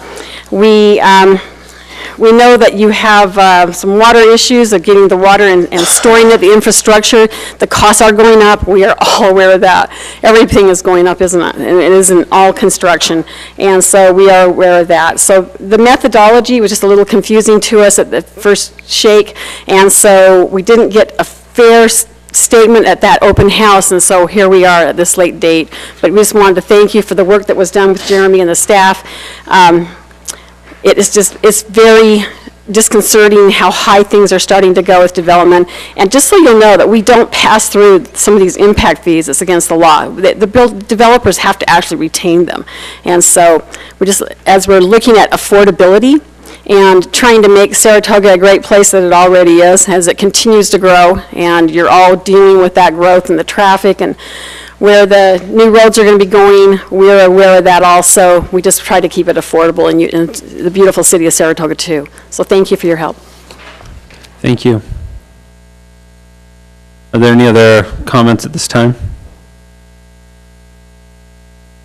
Okay, with that, I will close the public hearing portion. Mark, did you have something? Oh. The fire flows, it's like $100. I did want to provide and enter into record on behalf of DAI. They did email us some comments. Vapor connection. It goes up like $100 until you get up here. And then we're working with our consultant, Steve Jones, on a response to those. So what you'll see on the front is a draft version of those responses. Those are still being reviewed by Kevin for final sharing, responding to the applicant. The main response, and it looks like most of the questions have to do not with any proposed changes to the impact fees. They have to do mostly with concerns with the existing level of service, which is not proposed to be changed. That's the level of service you've adopted now. On the culinary side, we follow the state standards, which is, as far as I'm aware, all cities follow, and he's challenging that. And, I think he makes some good discussion points. However, again, I think we're compliant with state law, and we're following direction we were required to by the state when it comes to culinary systems design. On the secondary, he brought up some questions looking at a water conservation plan that I wrote and we adopted, I believe, in 2015, and if you remember, that was right before we did the meter project. And so the data we had looked at with Hanson and Luce was that people were using more than our level of service prior to our current impact fees. And we actually made the conscious decision to adopt a level of service lower than what we were actually seeing people use. Right? So people were using 4 acre foot per irrigable acre or more, and we actually chose to adopt a level of service of 3.13. And per that conservation plan, the conservation plan says our goal is to reduce water use by 25% through the implementation of this metering program. And we've seen that be a success. So I think there's some confusion there when he's saying, well, you guys expect a 25% reduction, but now he's comparing that to the 3.13, but he's kind of getting his chronology out of order, because the conservation plan was adopted prior to the current impact fees we have, and the current impact fees, actually, we did exactly what we said we were going to do. We adopted a level of service lower than use that occurred prior to the meters, and then we implemented policies to bring that down. And so that's the response we're working on in that instance, which is, actually, the documents actually are perfectly consistent when you look at them in their correct order. Another thing that was brought up just recently was paid building permit versus plat. Again, we're not proposing any change there. Water rights have always been required to be secured at plat recordation. I can't speak as far as what all cities do, but I would assume they would all require that, because otherwise you run the risk of someone not having water when they want to pull a permit. Yep. Right, so that's what we've always required, so that people, when they get a recorded lot, they have water, and there's no concern they don't have water. And that's not being proposed that's not a proposed change, that's always been the way we've done it. Maybe I'll let Steve speak really quickly about the 5 foot per second discussion, the velocity. Yes, so the 5 foot per second is not a level service, and it is not a design criteria.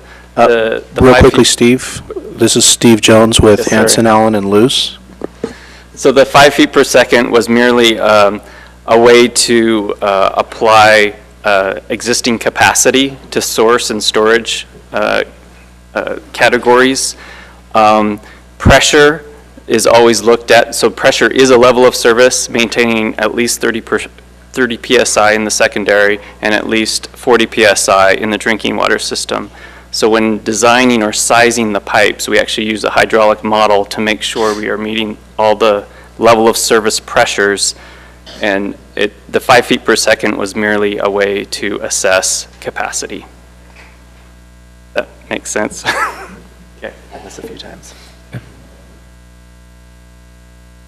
Okay, Councilwoman Parch. I just appreciate all the work that's been done. I appreciate the clarifications on those items because I had heard those from various sources. So thank you for those clarifications, and I'm great with this. Good. Okay, Councilman Wilden. No, I appreciate it. For me, like, impact fees should never be designed to revenue for the city. And based on studies, what we're looking for. Questions have been answered on impacting level of service. It's unfortunate that water rights cost what they do, but there's always a big, what is the word, complaint or uproar around owners. How can you continue to build more homes when we don't have water?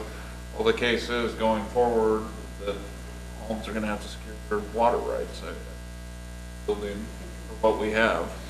They have to have water to build, so. Yeah. Just a real quick question, and maybe I missed this on the staff report, page 1. There's a table that Jeremy, you referenced. It said proposed per ERC with water right credits and proposed per ERC with water conservatory. It went from 2,246 down to 1,005 on indoor water. That maybe is getting kind of technical, but why would it go down in that specific instance? That goes back to what I was talking about the cost of reimbursing the city for when we bought the Lake Mount Mutual wells. So if you're using Century Utah Water, we're not including any costs for reimbursing the city for that purchase because you will not be using Lake Mount Mutual wells, you'll be using Century Utah as your source. Okay. That's basically giving them, moving that off the request for the buy-in, right? Because impact fees have a component where we've invested previously and they're paying their pro rata share of that, then a component of the future projects. So on that buy-in component, that's being removed from the Central Utah category for those buying Central Utah Water because, again, they won't be using wells for their source water, they're using Central Utah Water. And you probably did mention that before, I apologize, but I guess that reiterates my point is we're only charging what it actually costs the city so that we're not impacting existing residents and putting the cost of new development on them. Other than that, I don't have any questions. I appreciate it. Councilman McComber. To reiterate the fact that we do not make a profit on our fees. That's why you have taxes and fees. People like to, I agree a tax is a fee is a tax, but one thing that's very important to understand is fees have to pay for the service that they are being charged for. And property taxes, we can do library, we can spend money in park, we can do other things, but when it comes to a fee, like culinary and secondary water, this money will go to expand the infrastructure, to repair the infrastructure, to maintain our current infrastructure. One of the things that we've done as a city council is we've invested very highly into trying to fix some of the bottlenecks and problems that have happened, because I wish we had sometimes a map of just the city on the wall. We are very long and skinny, and that is not good for water. Water likes to go like this, and our water goes like this. And so it's very expensive to have a system that is giving you the right pressures to the 30 and 40 PSI that was mentioned. One thing I do want to point out and put on the record for those who are here, those scouts that are here and you're going home, if you're in a new house and your parents are putting their landscaping in, understand that they need to build their system to a 30 PSI. They can't have it where they're expecting a higher pressure, and then they complain that their sprinkler systems don't work. They put 9 sprinkler heads on one cycle. It doesn't work. We've built our system from the very beginning to be at this 30 PSI. So it's really important that we build. And when we're doing our landscaping and things, that you do it accordingly and make sure that your landscaper or yourself, you do the research to know how it's done. I just really think it's important that we, as residents, understand that we do not approve building lots. I'm coming off of a very interesting couple months, you can imagine. And the complaints about putting a moratorium on building houses, just stop building houses. That would bring more lawsuits to the city of Saratoga Springs than you can imagine. It would happen, I know one person right there who would sue us, and then that person would sue us, and all these organizations. We've got representation from a few in here who would sue us. Because you can't. They have to bring water rights. They have to do the transportation studies. They have to meet all of these requirements and laws in order to build a home. They have done all of that. They have done their due diligence. They have a right to build a home. Because UDOT hasn't maybe built Redwood Road wider and isn't building it wider than you think.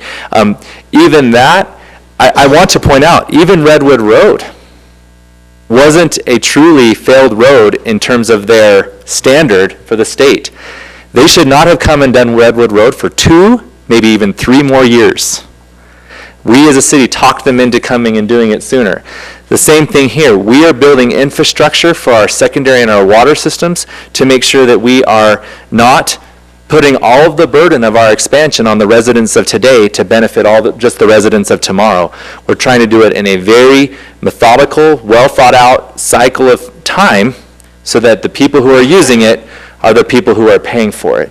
And I think that's just really important that we understand these principles, because sometimes it's nice to say, build the road to nowhere, or put big tanks of water everywhere so it just can sit there and we can have the perfect amount of water pressure every second of every day.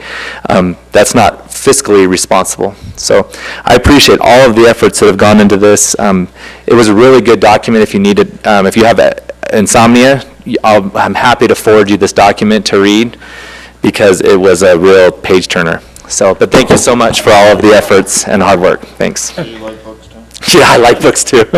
Councilman Podeska? I don't have any questions. I appreciate the clarifications that you brought today, and it all makes sense, so I appreciate the work on this. Thanks. Councilman Porter?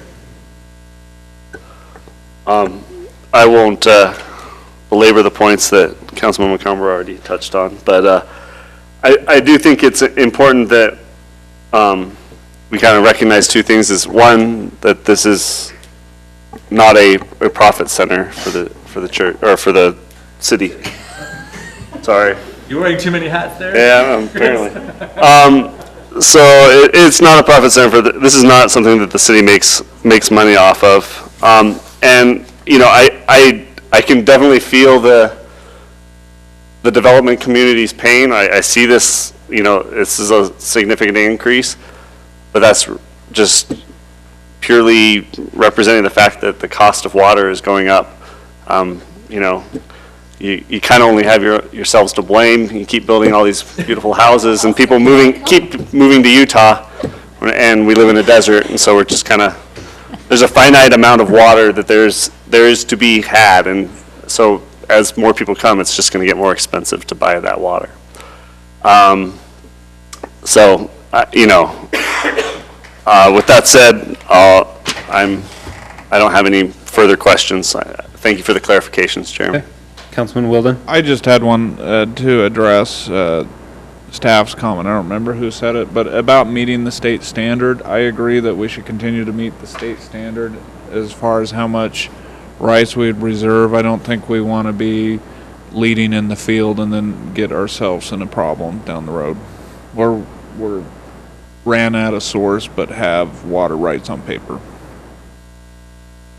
Okay. Everyone's looking at me like they have no idea what I'm talking about.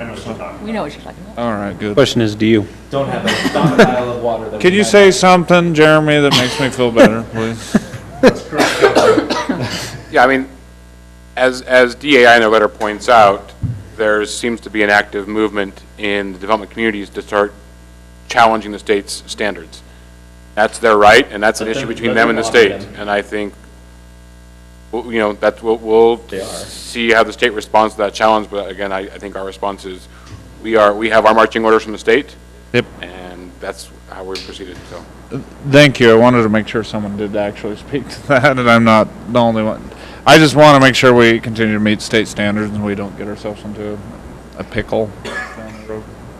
Okay. Okay, with that. I got it.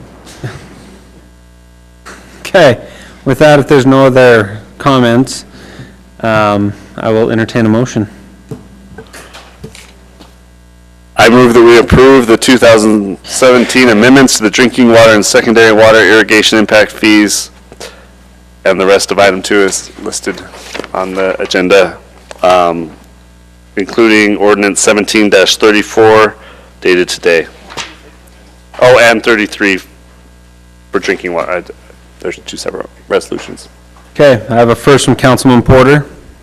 Second. I have a second from Councilman Podeska. Is there any further discussion on the motion on the table? Okay, Councilman Podeska. Aye. Wilden. Aye. McComber. Aye. Barch. Aye. Porter. Aye. Motion passes unanimously. We have public hearing item number 3, the sanitary sewer management plan, resolution R 17-98. Mayor and council, this is required. Our sanitary sewer system is permitted by the state. One of the requirements of that permit is to have a sanitary sewer management plan that discusses our standard operating procedures for things like overflows, how we're going to manage fats, oils, and greases, that kind of stuff. So very administrative type level stuff. We've not had one up until now, and so this is just me trying to make sure that all of our ducks are in a row. One of the requirements is that this management plan must be adopted at a public hearing, which is why we were going to have a public hearing tonight on this. And then once I have all this documentation from Cindy, then I'll be able to get our plan submitted to the state for approval. Okay.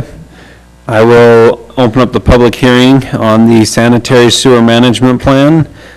Please be respectful in your comments. Please limit your comments to 3 minutes, and please avoid any repetitive comments.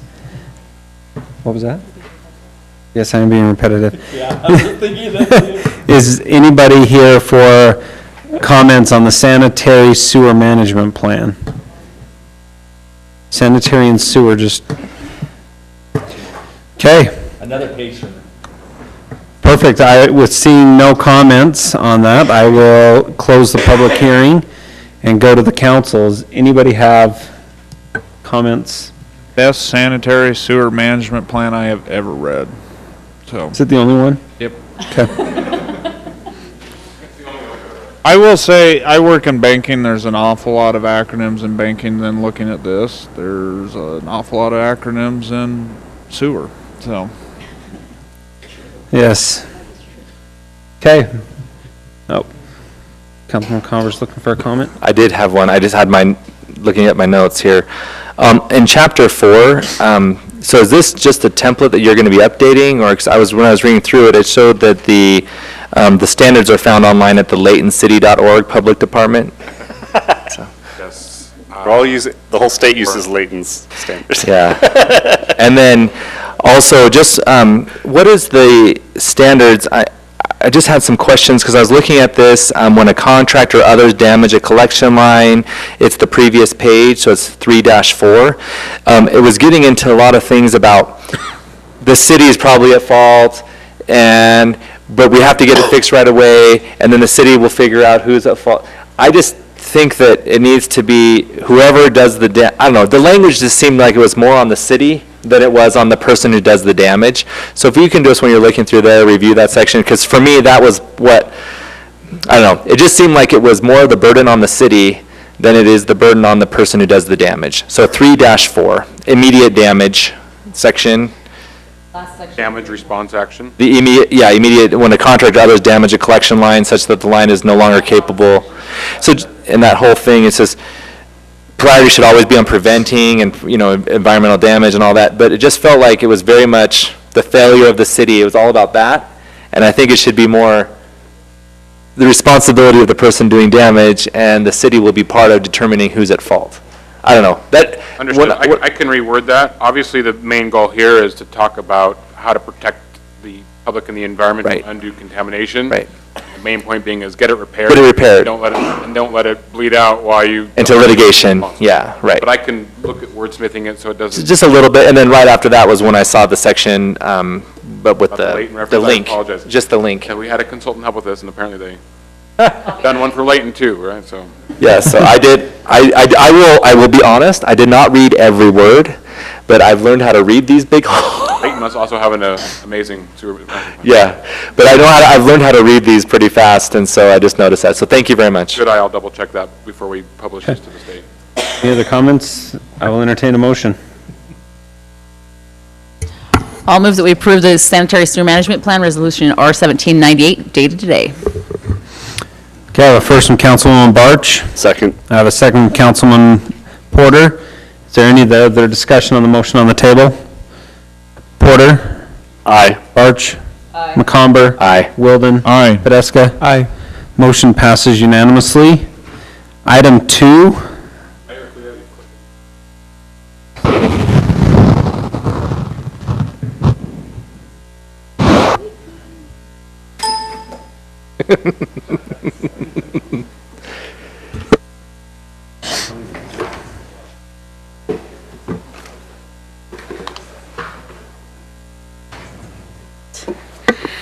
Thank you, Mayor and Council. So this is a preliminary plat for Legacy Farms, the villas. The applicant is requesting approval of the preliminary plat for So I the just have fifth. to make fun. Why do we keep taking pictures of the Phragmites that we're trying to kill, and we put them as our highlights of our developments? Sorry. I don't know. Yeah. But it's just like our Phragmites that we spend millions to try and kill, and we use. Would you replace it with a picture of the mayor? I'm sorry. Yeah, because I have no hair. That's okay. Because this is the 4th picture of Phragmites that we've had today. So. Yeah, okay. Sorry. Perfect.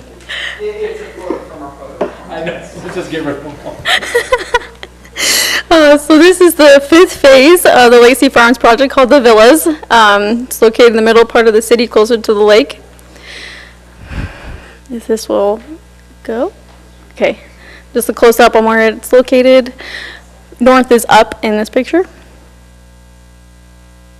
This clicker's not liking me today. There we go. The plat contains 116 age-restricted 55 and older units, which is below the maximum units allowed in Village Plan 5. That maximum was 131, as outlined in your staff report. So here you have the proposed preliminary plat. So in this, north would be up, so Redwood would be on the, for the audience, it'd be on the left-hand side, and the lake would be kind of on the right-hand side, just for orientation purposes. So this is the proposed landscaping plan. Again, the orientation's the same as it was on the previous. You can kind of see where some of the trees and stuff like that are going to go.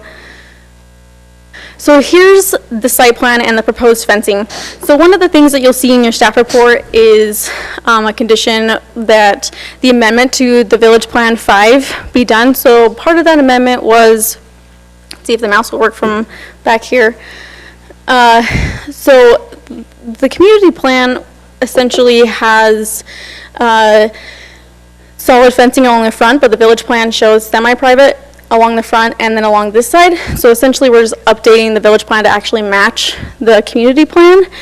And as part of that, they are proposing to put solid fencing, as you see, located in this corner around the entire complex, mainly because of the sports complex going on the other side. They just want to try and block some of that noise and the light from that. So this kind of just shows you, this is the community plan here on your left-hand side, and this is the village plan on your right-hand side. So you can kind of see that they did propose solid fencing here and here, and then this is a little bit different. This is semi-private on the side. So it's just updating the village plan to match the community plan. So the Planning Commission forwarded a positive recommendation to the City Council. At that time, during that meeting on October 26th, there was a public hearing held. Some public comment was given, mainly pertaining to the condition 8A, and that's all outlined in your staff report, but staff recommends that you approve the villas, and your alternatives as always, are historic, continuance, or denial. And the applicant is here if you have any questions, and staff is also able to answer any questions. Okay. Does the applicant have anything they'd like to add before the council discusses?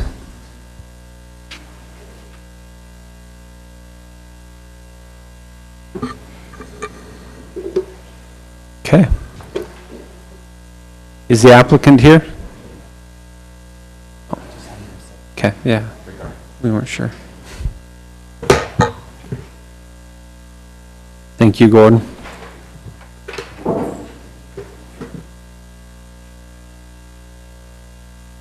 Now, if you want to have a seat right there, we can ask questions as we go. Good evening, Mayor, Council. My name is Dave Erickson, 791 North, 100 East in Lehigh. Do you have anything you want to add before we start? I'll just briefly say that we're really excited to come to Saratoga Springs. We are the largest builder of senior communities along the Wasatch Front. We have two fairly close by that I'm sure some of you at least are aware of. One on Pioneer Crossing and Center Street, and one just up on, when it comes into Main Street there at about 1700 West in Lehigh. We've been working quite a while on this project here.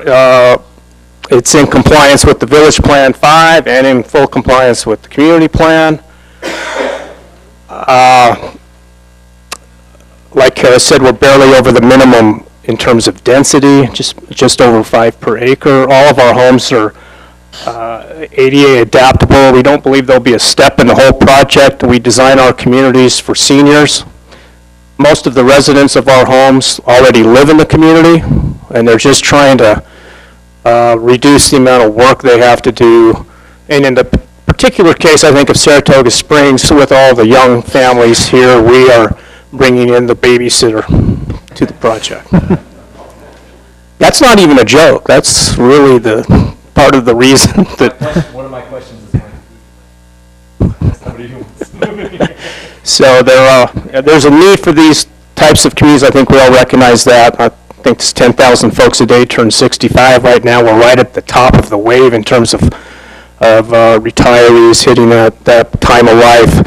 This is all we do, and we've learned over the years how to keep tweaking each community, get a little bit nicer. And that's what we plan to do here. I've got some pictures if you want me to pass these around. Or that'd be great. Okay.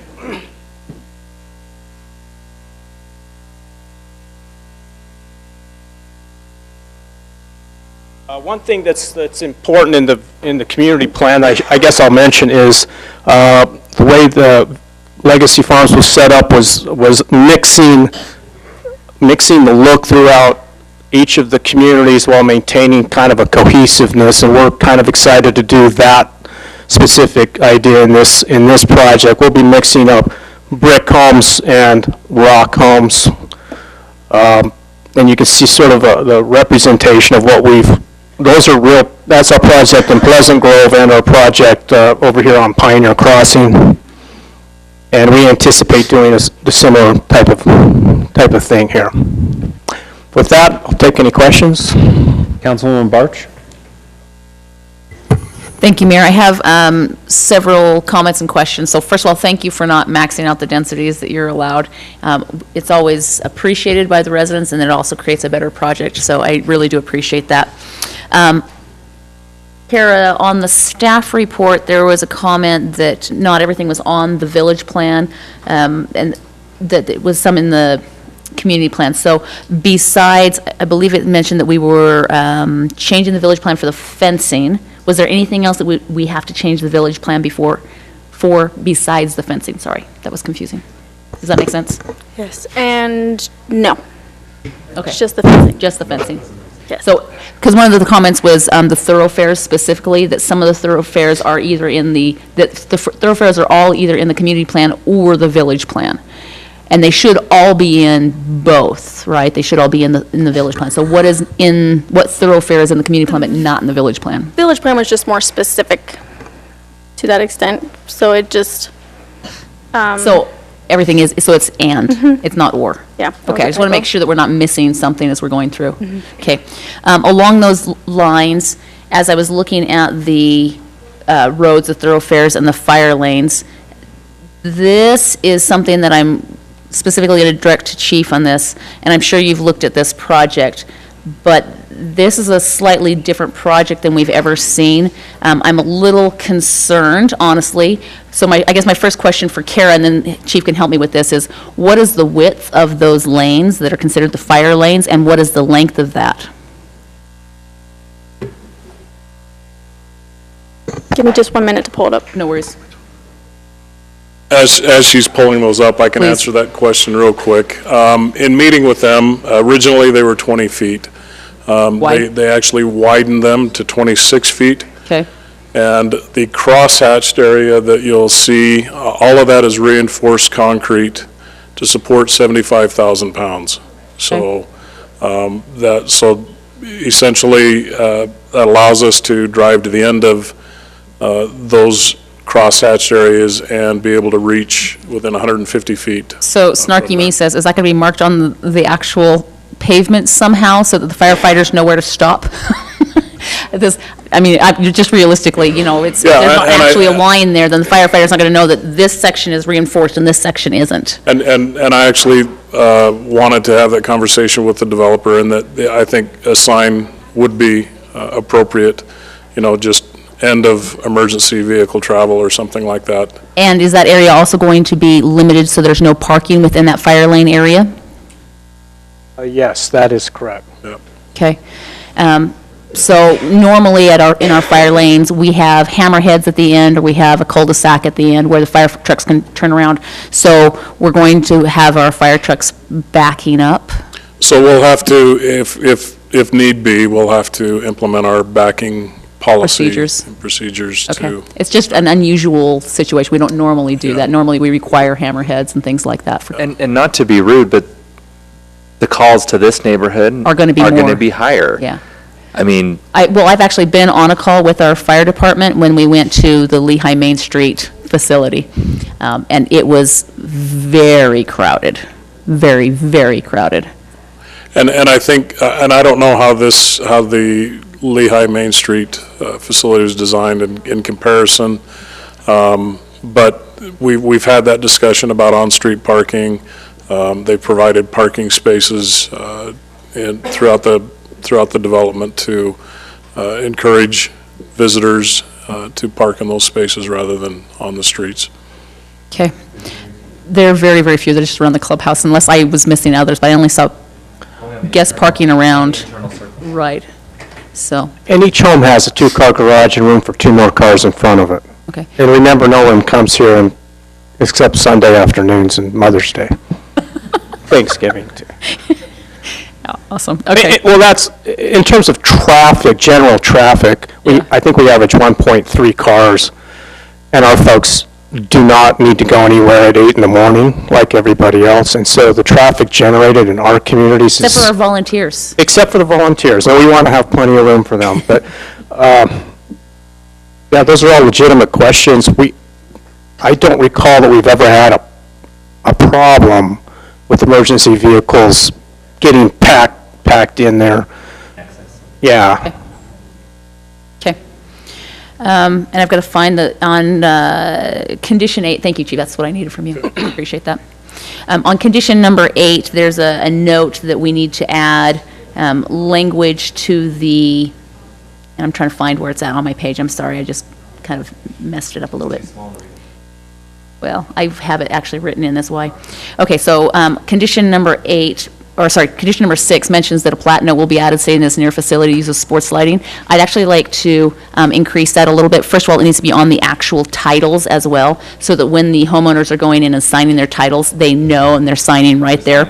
They're signing to that. But secondly, I would like it to be increased to say that it's adjacent to multiple regional recreation facilities that have significant noise and lighting, including sports lighting, because our sports complex is not the only item that's right there, but we also have Inlet Park that has and the RC Plain Park and some other pretty significant impacts. The hot pots, which, you know, usually, those are fine, they're developable. We can work on that. And that's something that we actually want to work on developing. So if we can just put that on the plat as well, and also on the title. So both those things, that it's multiple regional recreational facilities, or however you want to do that. So we've got that on there. And sports complex. Right, exactly, yeah.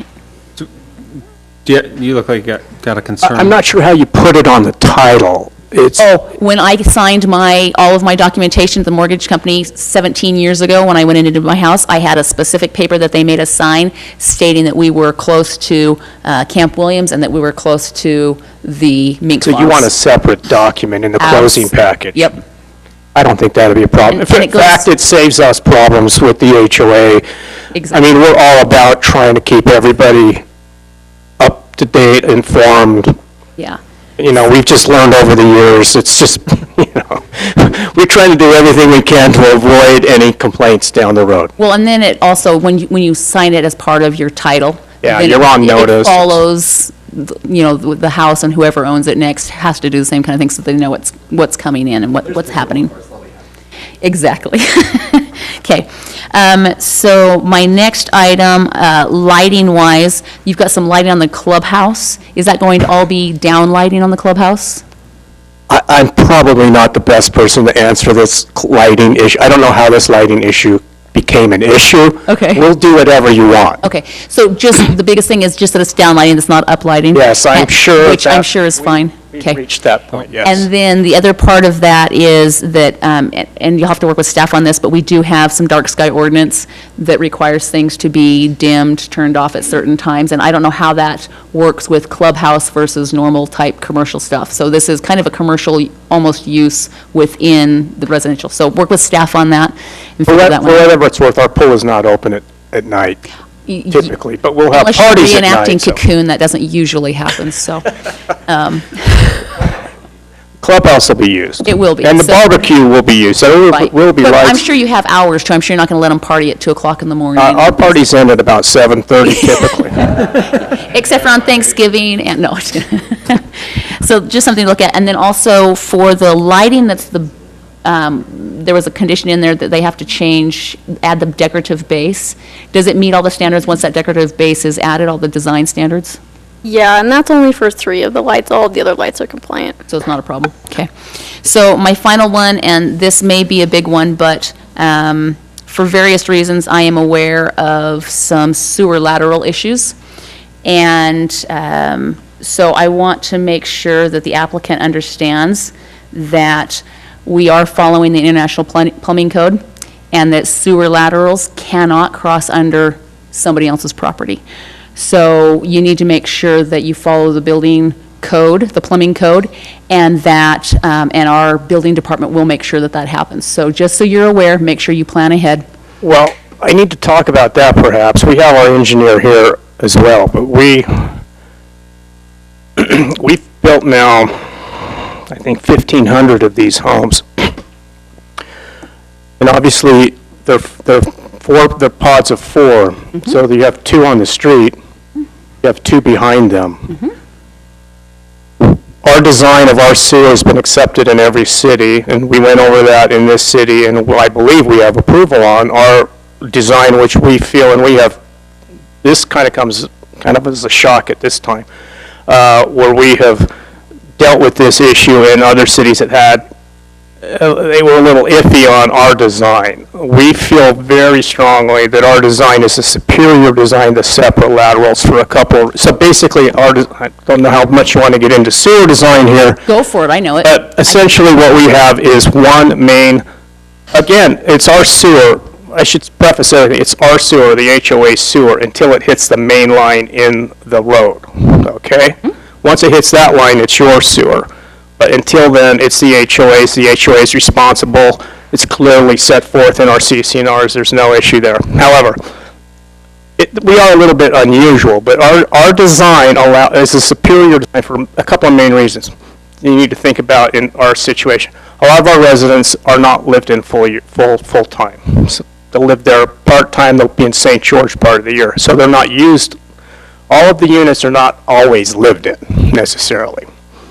So that tends to dry effluent out. The second thing is the way we have our system set up, which is not possible under 4 separate laterals, is that, because 4 separate laterals means the front 2 come straight out, but the other 2 have to go and have several jogs in them to get away from underneath the front 2, to get to the road, right? There's no way to have a clean-out system that works as effective as the system we have. The way we build them, we have a clean-out, we have one main line going underneath, and we have clean-outs on both ends so they can clean either direction. So the units themselves are there's a short distance that they go until they hit the main line going through the building. This has been approved. Now, again, I'm not trying to argue your point. I am actually arguing that we believe we have a superior system. Because what you're proposing causes a lot more potential issues. And maybe there's no issue, but our system, we know and have proven over the course of 18 years now and 1,500 homes Most sewer works. issues don't happen for at least 30 to 40 years, though. I'm sorry, what? Most sewer issues don't happen for at least 30 to 40 years, though. So I Well, if a just, pipe's going to break, a pipe's going to break, but what we're more worried about is the pipe's not flowing. If it's going to break, it's going to break. It's the HOA's problem, whether it's what you're proposing, or 4 times the number of potential problems. 'Cause you got 4 I'm pipes also instead of... proposing, though, that if you have to go in and fix something, you don't have to rip out somebody's house in order to, somebody else's house in order to fix somebody's sewer.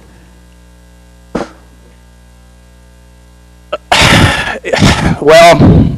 So I will just read this for the record.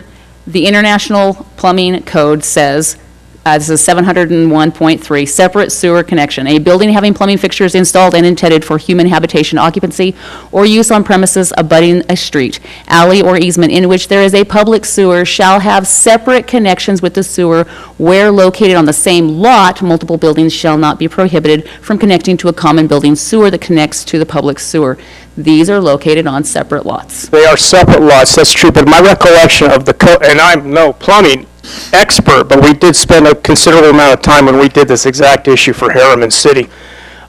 Maybe, if it's possible, could I have our engineer By all speak means. on this? 'Cause Yeah. Maybe you can remember, isn't there a caveat in that code that allows for... The engineer. As good a job as I could explaining the engineer there. Yeah, I'm Mark Johnson. The engineer is Jared Christian. He's not here, but I've been involved in this issue. The International Plumbing Code actually allows for an engineering solution. If it can be demonstrated that the engineering solution creates a better circumstance than what the code demands. And this is one of those circumstances, because what happens with, as Dave explained, with multiple lines and the flow rates being so low with so few people in the homes, that's when the problems might occur. We've actually had the plumbing engineer look at this, and he's designed the system that's been used in 1,500 units now. They've only had the plumbing problem once, and that had to do with somebody flushing something down a toilet they shouldn't have. But what we're after here is scouring velocities. And we've created also a circumstance where we essentially have one main line that runs continuously through the building, from the front all the way to the back, with a clean out on both sides. It's made cleaning the line very easily. We've looked at a 4-inch line and a 6-inch diameter line. We found out the 4-inch provides better flow, and with the low flow rates, and especially recently with the low flow facilities. Dishwashers, toilets, showers, everything's low flow now. The low flow fixtures do not generate enough flow to create that scouring velocity. The system we have does do that under the circumstances that we've described in these units. And so I do understand the plumbing code. We've been through this before. It's not the first time this issue's come up. It's come up several times. It is clearly stated in the ordinance that the homeowners association is responsible to take care of any problems, but as stated, we've created a mechanism in this to make cleaning actually quite easily on this line, and maintenance. And both the plumbing engineer who's looked at this and the plumber who's built 90% or more of the units have acknowledged this is the best way to maintain the lines. I would just add, look at what we build. I mean, I don't want to speak for all builders, but our goal is to build the best thing we can build. We don't want to do anything that's going to cause a potential problem, and we feel strongly that adding 3 more lines adds that much more possibility of a problem, where we've demonstrated and know that what we build currently is the best solution. So, and I can't give you chapter and verse where the plumbing code allows for a different system, but we have that. I mean, we've referenced that in our other, I would have brought it with us if I knew this was coming up, but it is allowed under the code. Go ahead. So I know staff has talked to you about this, so you kind of knew it was coming? No, Kara, have you talked to me about this? Not this issue, no. This would not have come from planning, this would have come from the building Department. department. Mark Chesley. We had that discussion with them. Initially, they were concerned about the issue. So my understanding is our building officials, and there are other building officials that I'm aware of that actually are concerned about this and have had problems with it, and so I'll just leave it at that. So my inclination is, unless my building official is comfortable with it, let me finish, okay? Unless my building official is comfortable with it, and so that's one of the conditions that I'll just put on it, is that unless my building official says that he is okay with what it is, it gets built according to International Plumbing Code. So it's fairly simple. Would you be satisfied with an email from your engineer to me saying he was okay with it? Oh, no. Because I have that. It's even more, no. We have that. It's more simple than that. It's a condition in the motion. Staff will take it from there. We don't have to see it. Well, I have it. If you'd like to see it, I'd be happy to forward it. Because I have another email from him, so. Okay. That's it. Councilman Porter.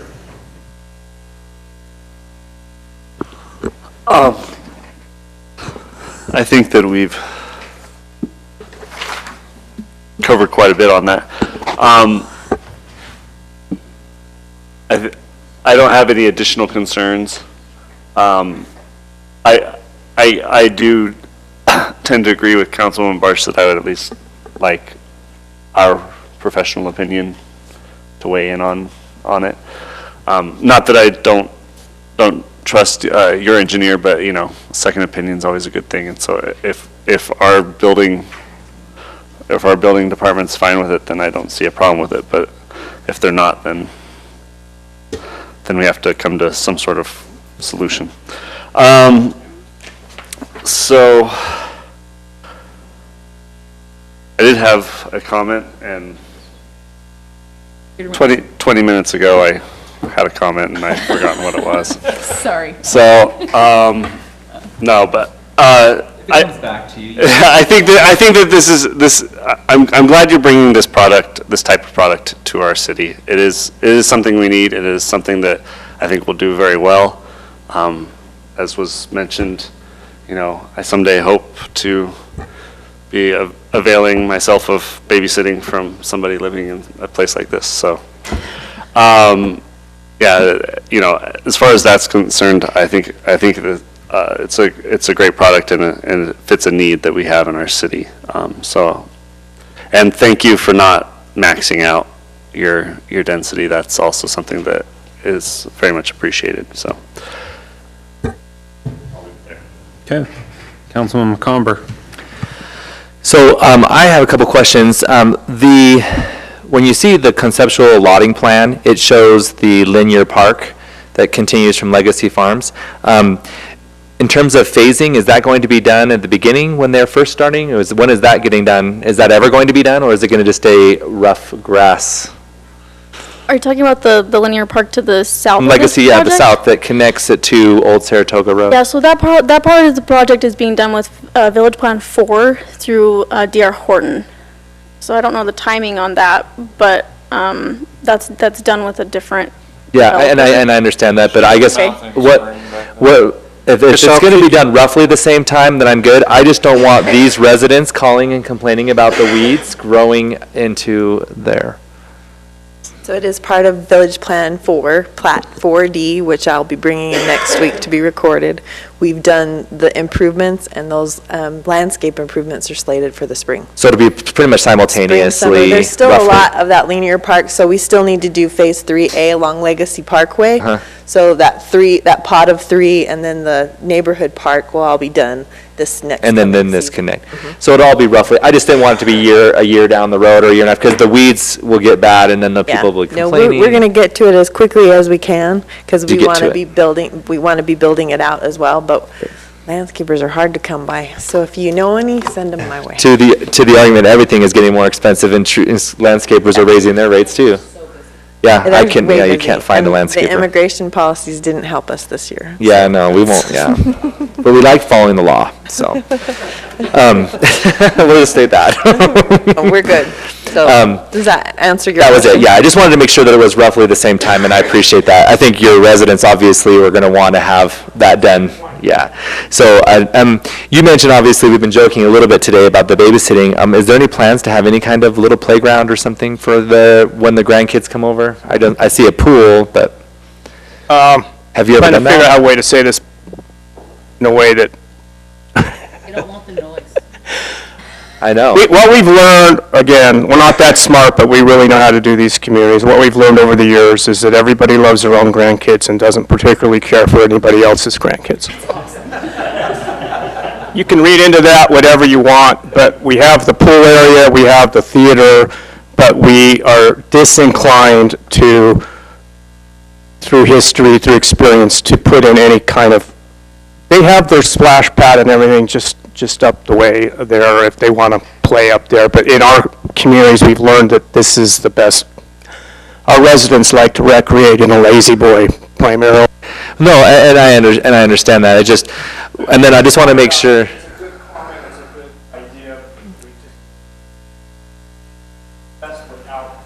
Yeah. And so they're meeting all of their open space requirements, even though they have very few amenities. Are they counting all of that land around the buildings? Is that how they're getting their open space requirements? All basically the common landscaping that's really the landscaping on the house, but.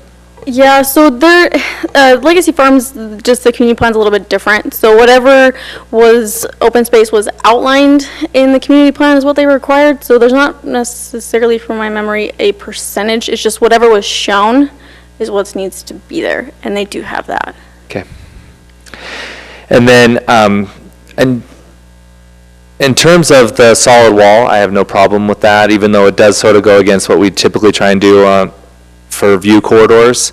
I think that the solid wall on Old Saratoga Road, I would maybe rethink that, but just because you have like the lake, it's like really nice. And Old Saratoga Road isn't going to be a very busy road.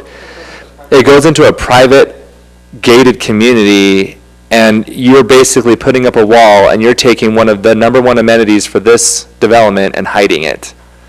I get it for sure with the sports complex. Absolutely. I'm just throwing it out there. It's your development if you want to put a solid wall, but you're basically distancing yourself from probably some of the best views in Saratoga Springs, but that's your choice. So, yeah. Yeah, so I would seriously reconsider the Saratoga Road alignment, because you're not going to get major noise there. Well, I'm not saying get rid of on the ball diamond side. And if you say that, I'll make my lights even higher. You don't want to push us on that. But Let me just stop you right there. Don't go any further. But I'm talking about, I don't care about what you do. You can put walls. I'm just saying, you're claiming you're this great businessman, and you've been sort of knocking Councilwoman Barch a little bit here, and you've been knocking us, and I'm telling you that I think that you're insane to put a wall between you and one of the most beautiful amenities. There's no homes on the other side of Old Saratoga Road, ever. You like basically have like a perfect view of the Utah Lake. But again, it's your development, you can do what you want. In terms of, I just want to make sure that in terms of the community plan and the village plan, all code is met, that I don't want to see any variance other than what is expected. I also want to see on the fire pads, the hatch marks are great. I want to include in the motion that they will have signage that says where those end, not it would be nice. I appreciate the chief saying it would be nice, but there will be signage saying the reinforced concrete ends here, because I refuse to not even one time will I pay to fix cement because a fire truck goes too far if those signs are not there. Okay.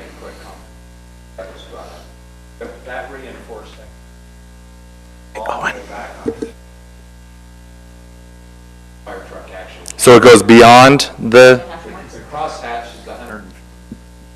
Oh, okay. The crosshatched is the section that's actually to demonstrate the 150-foot distance. but it goes all the way to the end? There's a second line on there you'll see that goes right to the curve, and that reinforced road goes all the way to that If you curve. look at the hash coming down, and then right there on that corner, there's a second line.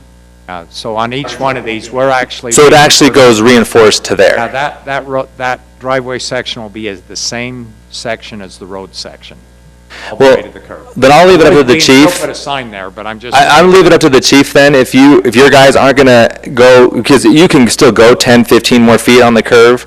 I mean, and when they're coming in an emergency, and I just personally appreciate the expediency and the effort that the fire department makes.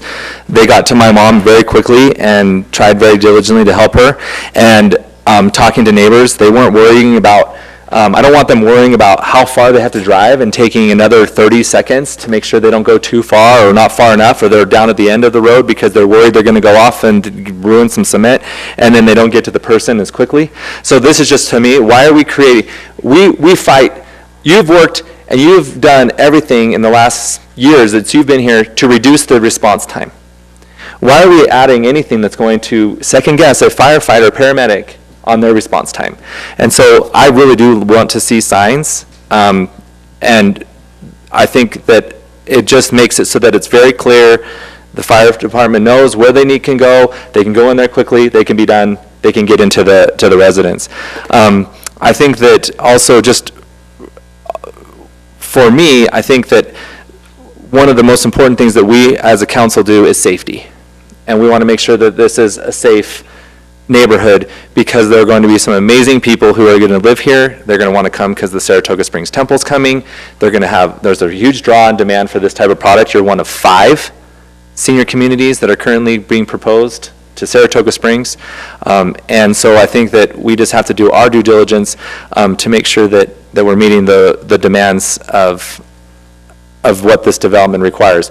In terms of the sewer system, I have a little mixed feelings. I do believe in property rights, but I also believe in code. And so I'm agreeing with Councilman Barch that the plumbing code has certain things. If you can have a meeting with our building official and show him how the code works, that you have the right from an engineering, how you were saying the engineering solution surpasses all that you were talking about, sort of goes above what my thinking. That's why we have professionals. And if he's fine with it, I have no problem with him saying then, yes, it meets the building code. I don't want our building official to put forth his opinion saying, I just don't like it.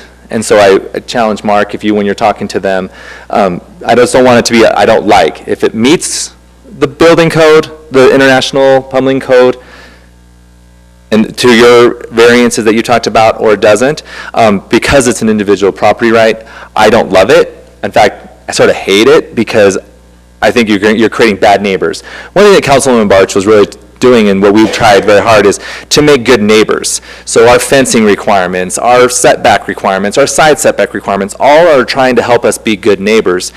If all of a sudden house 23 has a sewer problem, and house 22 has to have their entire first floor of their home ripped out, their base of their house, because you're trying to get to fix the sewer line, that's not going to make 22 really like 23. And so that's our concern. If you feel like all your products, you've built thousands of homes, are any of them 20, 30 years old, or are they all within about 10 to 15 years old? We've been a company since 1999. So about 20 years, and you've done these quadplexes with the sewer since the beginning?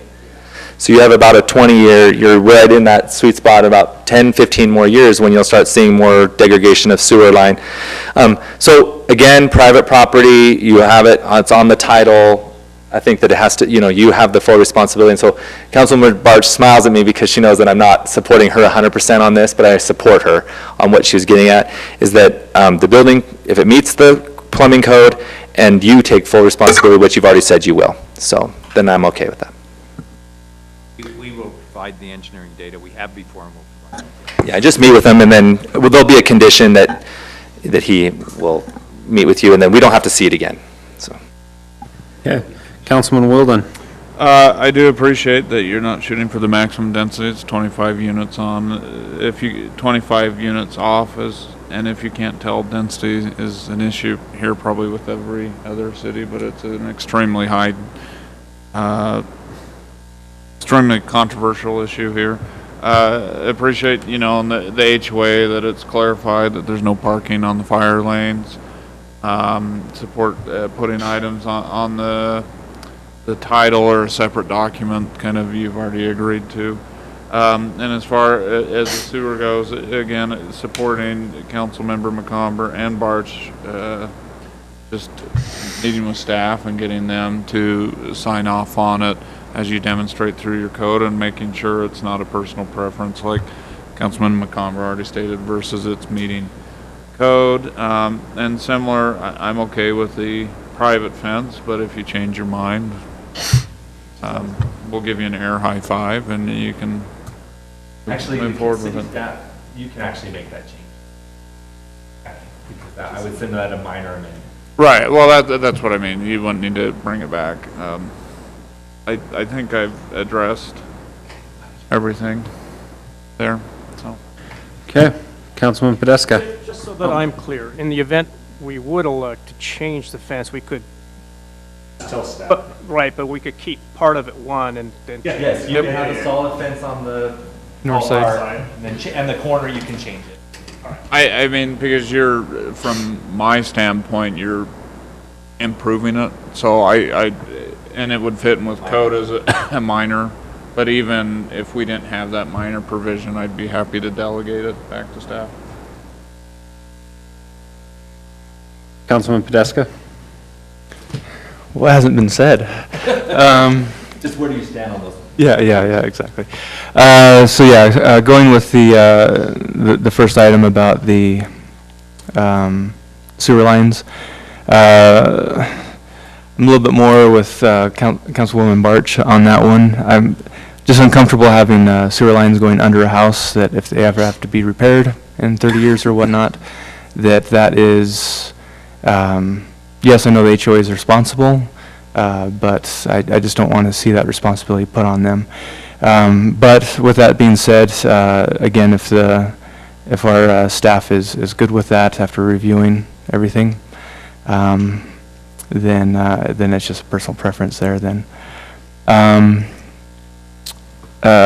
Parking has been a concern. So these road widths are the same width as the roads that I live on right now.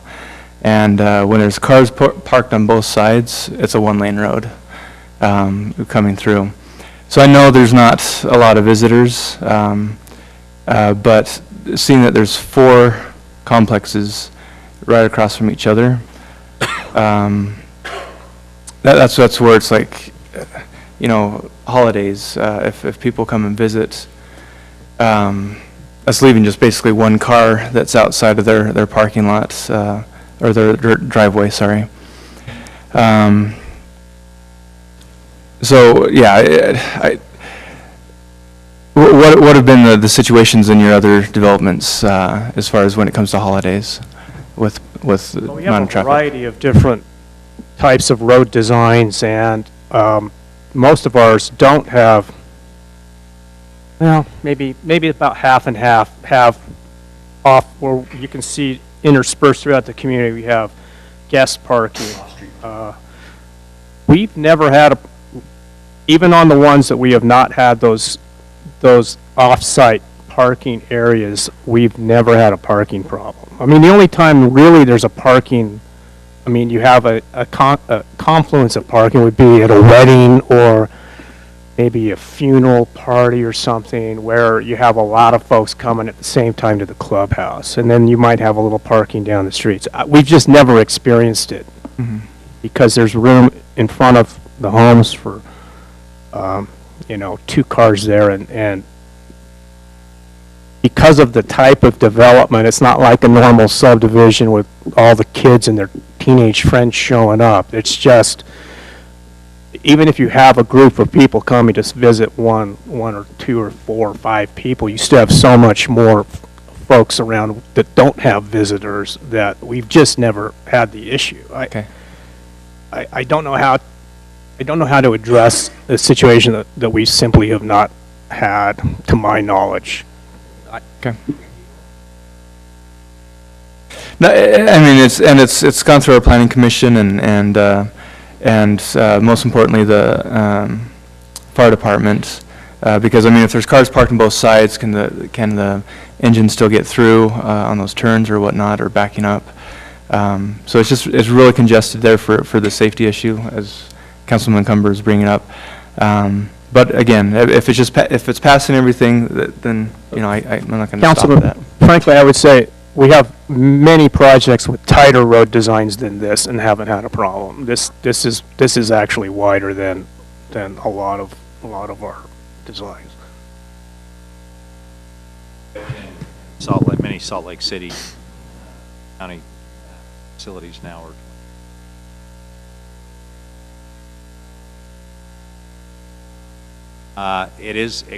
During construction, you get a lot of on-street parking. As construction is through, because those contractors will park on the street. But after that, you really get very, very little on-street parking. As Dave said, and you have two parking stalls in the garage of every unit, and you have 2 additional places to park full-length. When you say full-length vehicle, you don't mind me interrupting, are you doing 25 foot? Oldsmobile Buick, is that what you call it? Are you doing you're doing a 25-foot driveway then? A boat car? You're doing a 25-foot driveway? Because that's considered. There's at least, if you look at the plan,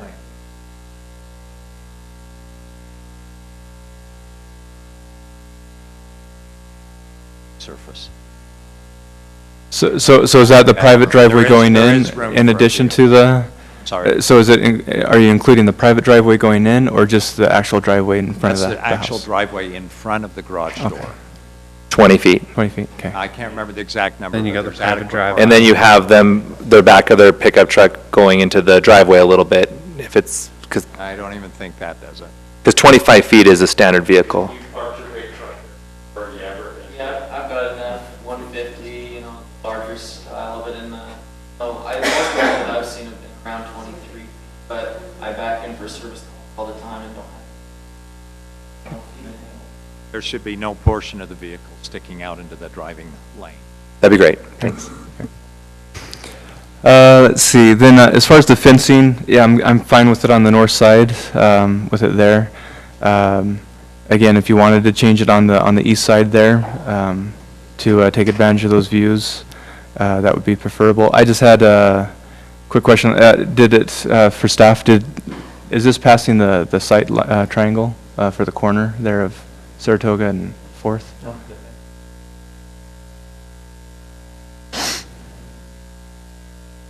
It would be required to. Sorry, I'm trying to zoom in close enough to see it. That's fine.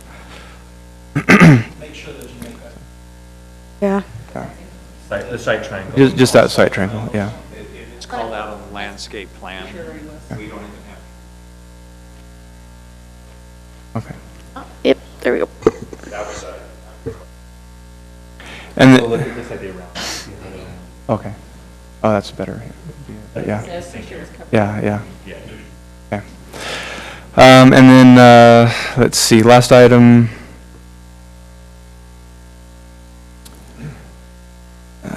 Sorry, where's that note?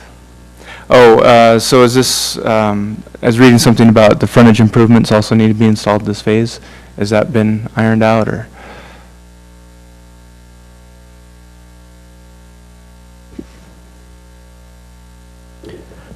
That still needs to be a condition of approval. Okay. It is one of the conditions. Be in there as one of the conditions, right? That's right. Yeah. Okay, perfect.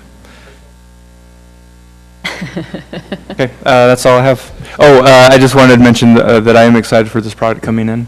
It's needed, and so appreciate you guys coming in. Thank you. Okay. Do you have any other questions? Okay. Impressed that you guys have really studied this, actually. A little too impressed, maybe. No, it's those are all valid points, and I don't mean to be argumentative. I appreciate your concern. It's legit.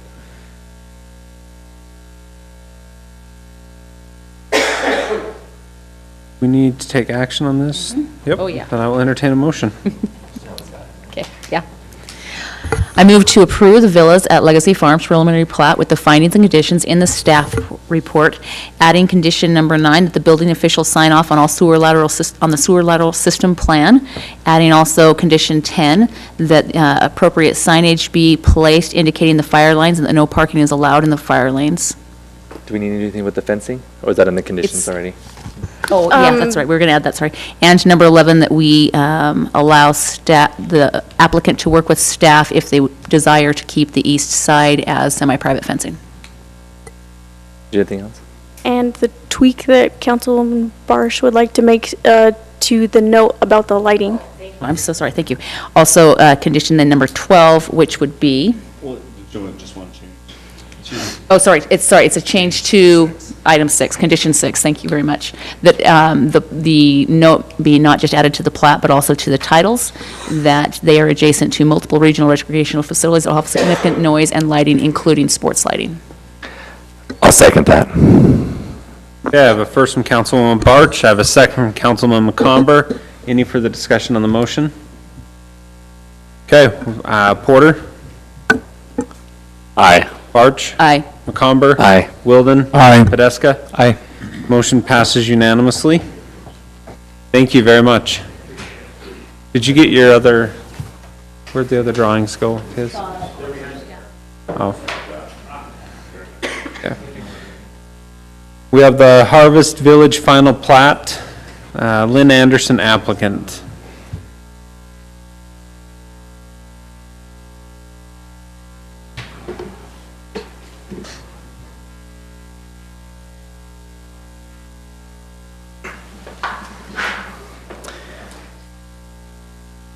Thank you, Mayor and Council.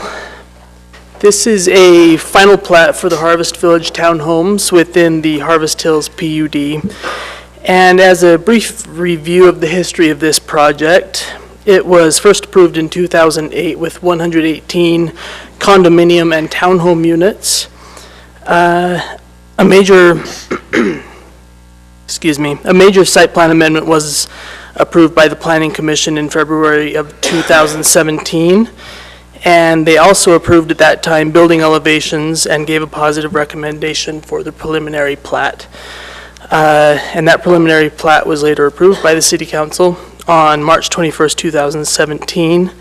And the City Council conditions of approval have been met with this submittal for the final plat. The parcel in question is located just on the north side of the city. I guess I went forward a little too soon. It is at the intersection of Harvest Hills Boulevard and Harvest Moon Drive. And it is currently zoned mixed use with a PUD overlay, which allows for approval of some variations of code requirements, of course.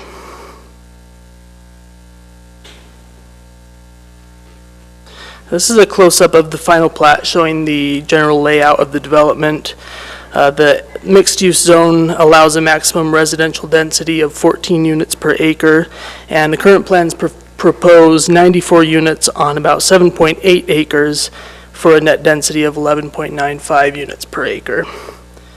And as noted in the staff report, setback and street cross-section variations were approved with the preliminary plat, and current plans are consistent with those variations that were approved. City code requires that 25% of the project area be landscaped, and this proposal has 2.98 acres of open space, which is about 37% of the project area, and minimum landscaping requirements are met. There's also existing HOA landscaping along, let's see, those are the ones. And that landscaping will be staying in place and protected with construction. Now we have a couple more slides here that get a little more specific with the landscaping that is around the individual buildings or individual building types. And you'll notice that The areas for HVAC equipment and things like that are noted on there, and they have evergreen shrubs around those areas, which is one of the requirements. Now, they also are proposing an entry monument for the development. Details of that sign have been submitted, and staff is recommending that the applicant continue to work with staff on the siding of the sign to ensure that it complies with code. And that is a condition with this plat. Let's see. So this is a public meeting and for final plat approval, and staff recommends approval with conditions listed in the staff report. And alternatives, of course, include continuance or denial. I believe that the applicant is here to help answer any questions that you might have. So. Hello.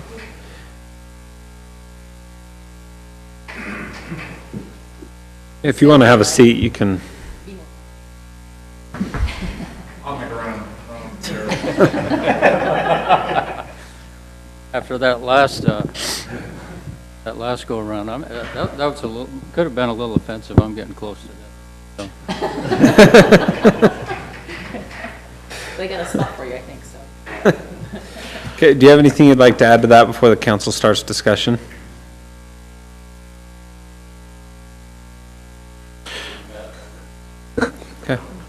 Mayor, I did want to point out one thing, if they don't have anything. Kevin had to leave for an item this evening, but he did mention to me before he left that there is a signed road dedication for Berry Patch, a signed road dedication for Berry Patch. It was signed by the HOA, and we believe that that should take care of that particular issue. So unless there's something that I don't know, in addition to that, he passed that along and said, please make sure and mention that. Thank you. Okay. Councilman Podeska? First of all, I did notice that you guys decreased the density in this one, so I appreciate that. I do have a couple questions on this. So it just wasn't as clear on the plans. So is there only sidewalk for the homes on the outer perimeter, but not on the inner?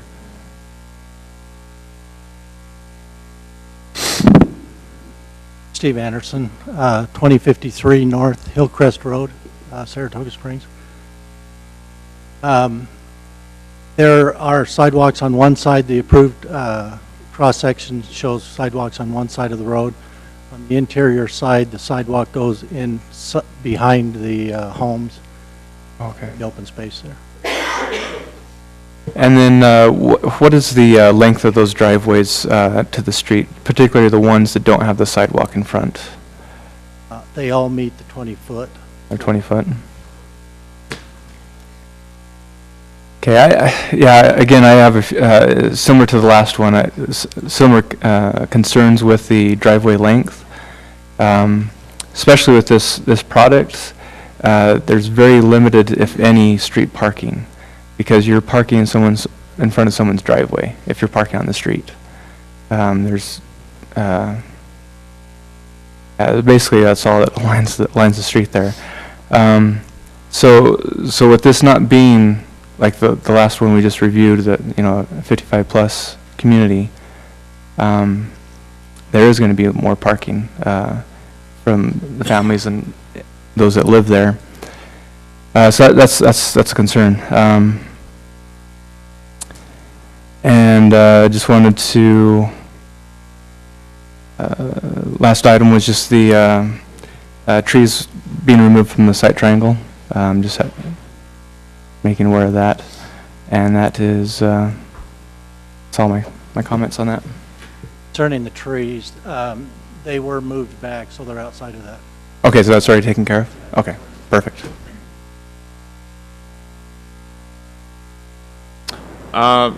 For a question for staff, between the preliminary and plat, other than meeting conditions that we set forth in the changed?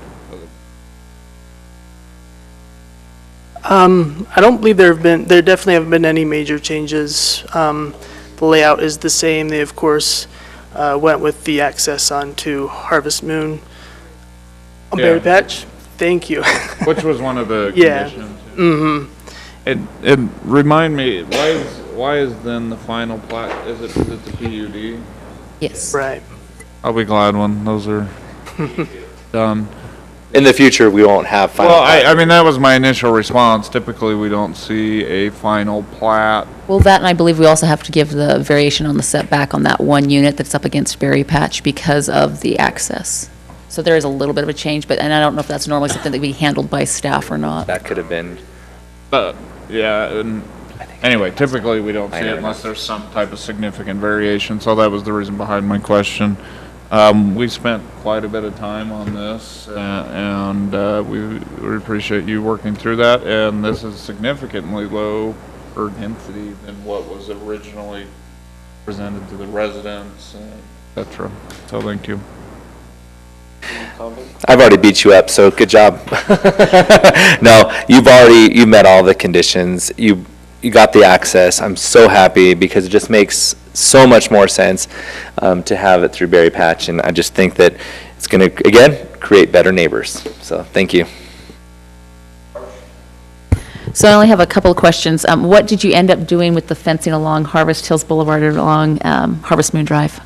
We talked about, whether to have the little area fenced off or just the big fence around. Each unit will have a fence around it, a 6-foot vinyl fence. Okay. Gate available there, 5-foot fence, and then the rail fence between Daybreak and this. Mm-hmm. So, but you won't have along the property line, along the boulevard or along? There'll be a fence along the property line. Good. I think it'll open up your project a lot more and make it look a lot nicer, so that's great. We like that suggestion. And Yeah, that's great. And then, that I was going to ask about the Daybreak fencing also. So my one concern, and I noticed that you mentioned that there would be one specific place in the garage for a can, but we don't just have one can. So what is your plan for the other can? Because we always have a garbage can and a recycle can. There's two now, so that's been adjusted as well? Yes, awesome. Okay, so thank you. I appreciate you working with staff. Thank you to staff for getting that connection to Berry Patch. That's going to make a world of difference for this neighborhood. It really is. The safety is going to be much improved. I really, really appreciate that, and of course, appreciate the decrease in density. So my last question is when are you planning on actually breaking ground, and what's your timeline? Because my neighbors are asking. We're waiting for you guys, so as Okay. soon as we get an approval.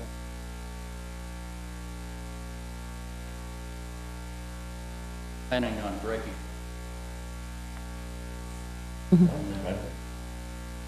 In the spring, okay. So we're looking, what's your general build time? Like, I'm just wondering, so I have certain neighbors who are very curious about when they're going to get new neighbors. It's actually not, but yes, I mean, I am, but it's not me, but. Well, that's a hard question because it's hard to get anything done nowadays. But, Yeah. We'll start in the summer and we'll probably be. Okay, so in the fall, maybe we'll see Oh, yeah. actual residents? Okay, thanks. Just so everybody's aware, I actually live just barely to the west of this, in the Berry, like literally in the Berry Patch, that little tiny Berry Patch road that goes into where my house is. So that's why I know this area very intimately, and we've had lots of conversations, so.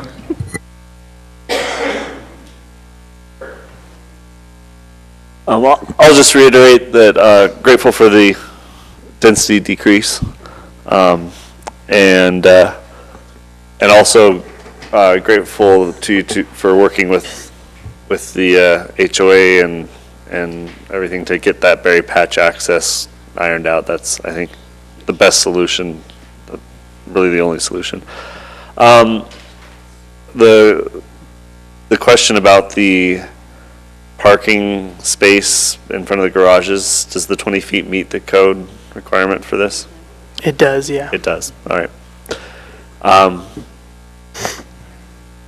Then I guess I look forward to seeing houses instead of a open lot there, so. Mike's right. Yep. Okay. With that, I will entertain a motion. I'll move that we approve Harvest Village Final Plat PUD, Lane Anderson applicant, 150 West Harvest Hills Boulevard, I have a first from Councilwoman Barch. including all staff findings and conditions. First from Councilwoman Barch. Second. Second from Councilman Wilden. Any further discussion on the motion? Porter? Aye. Podeska? Aye. Wilden? Aye. Barch? Aye. Comber? Aye. Motion passes unanimously. Good luck. Thank you very much. Okay, the budget policy document approval, Resolution R17-100. Andy? Purpose, Mark, do you like put them up here and then put them halfway through so they have to stay? No, Dave, Andy, thank you very much for your help tonight. I was just looking at the financial stuff. We have you like all over the place so that you're stuck here.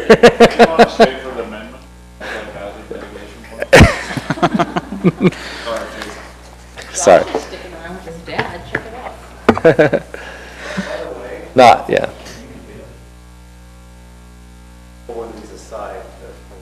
Oh, gotcha. Is pull one of us aside? Yeah, somebody Let's take want a to?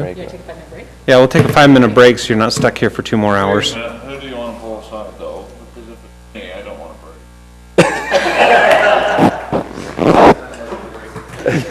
break. Let's do it. Perfect, we'll do a 5-minute break. You want, Councilwoman Barch volunteered.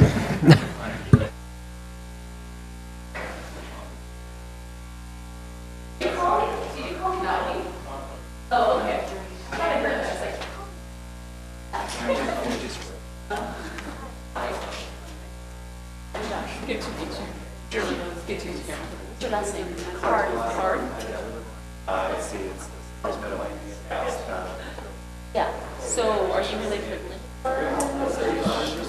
Okay, so there you go, so I know. Okay. Very good, good, welcome.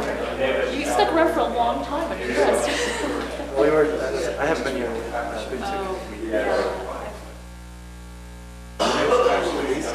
Joshua's never been, so. And we're trying to.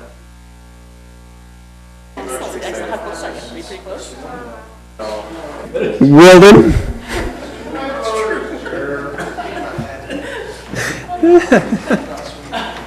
Man.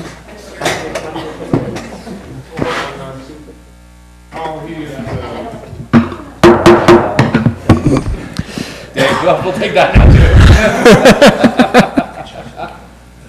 Okay. We'll get back to the budget policy document approval resolution. That's you. Okay, just make it, I didn't know. I wanted more introduction. No, thank you, Mayor and Council. This is the newest and most updated budget document that we have to present to you. Just a matter of clarification, the budget has already been approved for fiscal year 2018. This is merely approving the policies within the budget document. There was actually one change that I was informed of after you all were sent the packet. Kevin Thurman updated the purchasing policy that starts on page 143. Some of the changes that he included in here, we're still trying to decipher through some of his changes, but he's not here at the moment. I wish he were here to help us. So In essence, what he did was he referenced back to Title 63G of State Code, which it looks like it's just making it consistent with that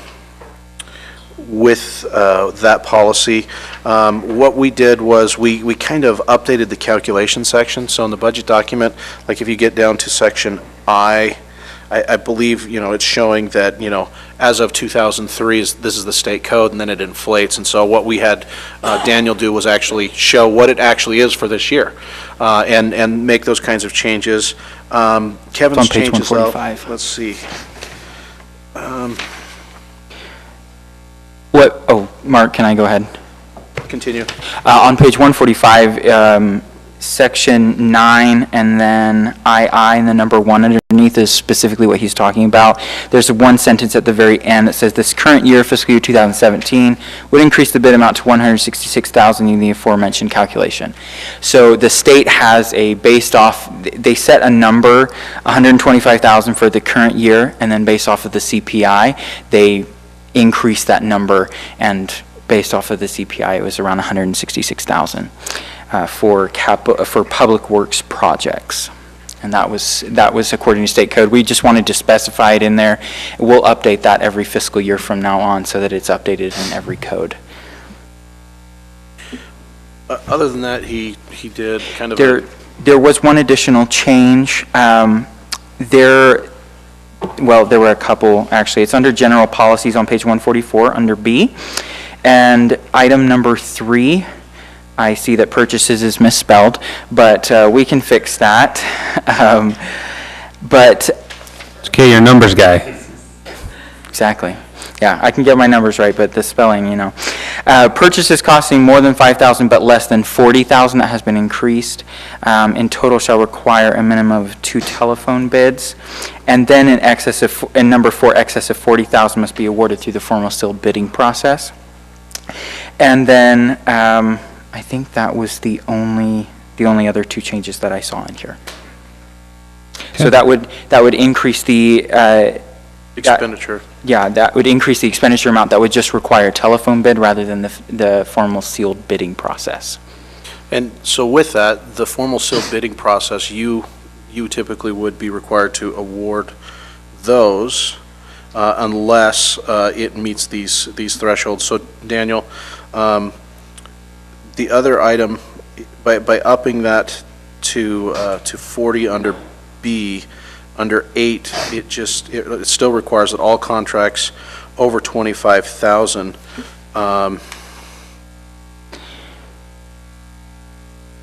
would be required to come to the city council. Is that right? That must, and if Kevin had changed that back, because I probably had adjusted that to 40, but if he changed it back, then It that's should be adjusted up to the 40. Yeah, then that should be a Kevin thing. He may have reduced that. Yeah, it should be adjusted up to the 40. Yeah.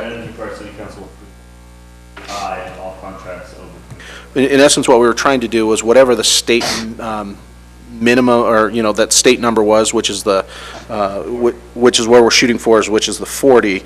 We would bring those back to the council. But like, for example, a purchase of a fleet vehicle, we could make that purchase if it's budgeted as part of the budget. We could make that purchase and move forward without having to come back to city council authorization. And we've got the state bids and those other kinds of things. So what we're trying to do is raise it up to that $40,000 limit to shorten the time for us to make procurements and things of that nature. So you just write in there versus the specific amount per state code, so it automatically adjusts each time? We could, where it's spelled out 40 up above, the thought would be that we would adjust it down to reflect the... I mean, that's fine. You don't need to. Yep, whatever. Yeah, so... Yeah.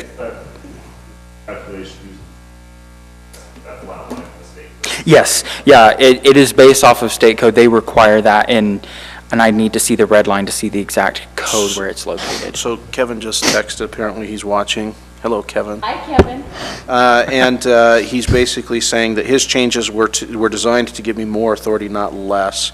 And he said, why don't you ask them to continue so that we can adjust this language here. So if it's okay with you, we'll adjust that for the right now. 5th. Even when Kevin's not here, he interrupts. You'll hear that in about 30 seconds, so.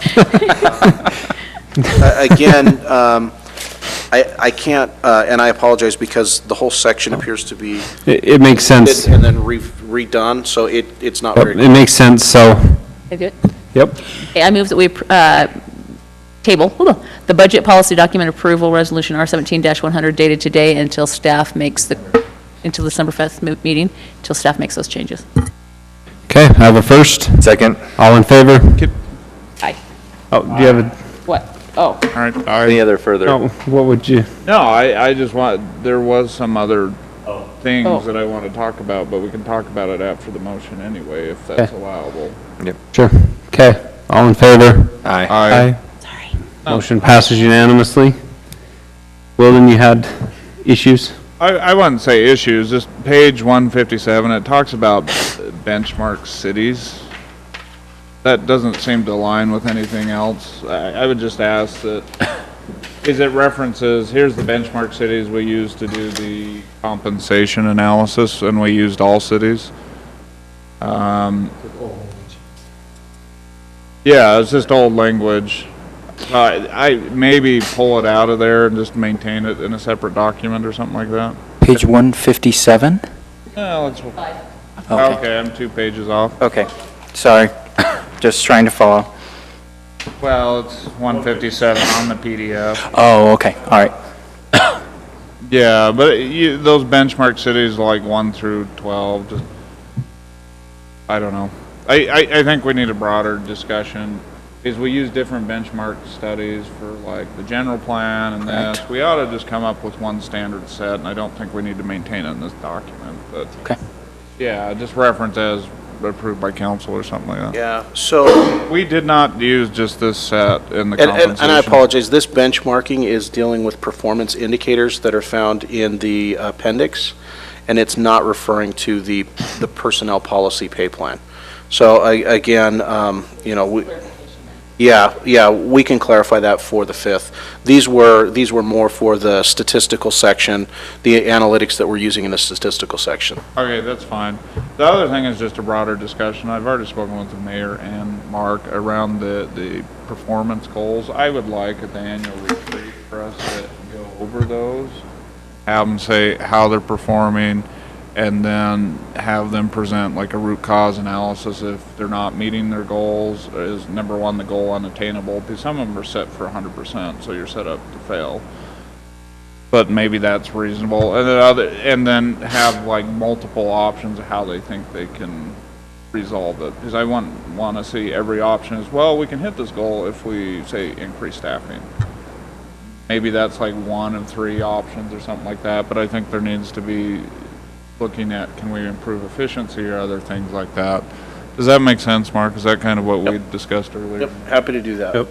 I think, at least I personally would like to see it at the council retreat. Mark, also that when I talked with Wilden for the retreat, rather than just stand up and have an hour of mind-numbing KPIs right after another, as we go through each department, have them go review their department, where they're at, what they accomplished, and then do the KPIs at the end. So we'd start with like maybe public works, and we'd go to police, and then to fire, and do their KPIs at the end of each of their presentations. Because otherwise, I think we'll get to the end of the KPI section and we'll all be glassy-eyed and not paying attention. Well, and I agree, sorry. So. And I, if they're providing, if they are like close to the goal, or they haven't met it, I don't want it to be like, well, here's what we have to do to meet that goal, if what the target rate isn't really a realistic goal, if that makes sense. Okay. And then it would be helpful, like in that comment, to define, like one of the KPIs, percentage of park equipment safe and operational, didn't mean what I thought it meant based upon conversations with Mark. I thought it meant like all the swings are working and it had a 100% goal, and it's like, I know not every swing is. Breaks them all the time. Well, right. Shelley's out there swinging and breaking things, but wow. Anyway, I just didn't know, so if we could define some of those. So for this budget document, we're going to just make sure the policies are right, and then for next year in the budget process, we'll update that. Perfect. Okay. Okay. Thank you. Thank you. Okay, we have, do you have something, Chief? Perfect. We have the fiscal year 2017 audit acceptance. Mayor, City Council, the city finished its yearly audit just a few weeks ago, and we produced a draft of our comprehensive annual financial report, which is included in your packet. We have new auditors this year. We have selected Gilbert and Stewart, CPAs, as our auditors, and Ron is here, Ron Stewart, who is the principal on our audit this year, and I'll turn the time over to him in a minute. I just wanted to see if you had any questions concerning the CAFR before I turn the time over to Ron. I didn't. Okay.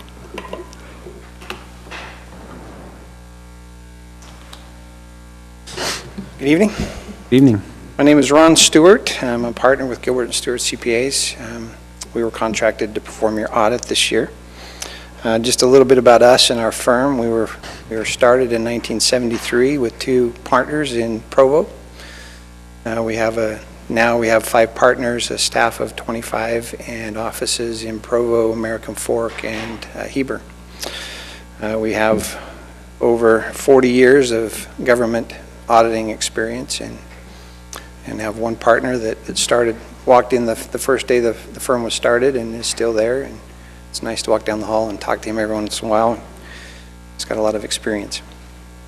What I would like to do this evening is just really quickly kind of go through the process of what we went through to come to our conclusion, our opinion, that your financial statements are fairly presented.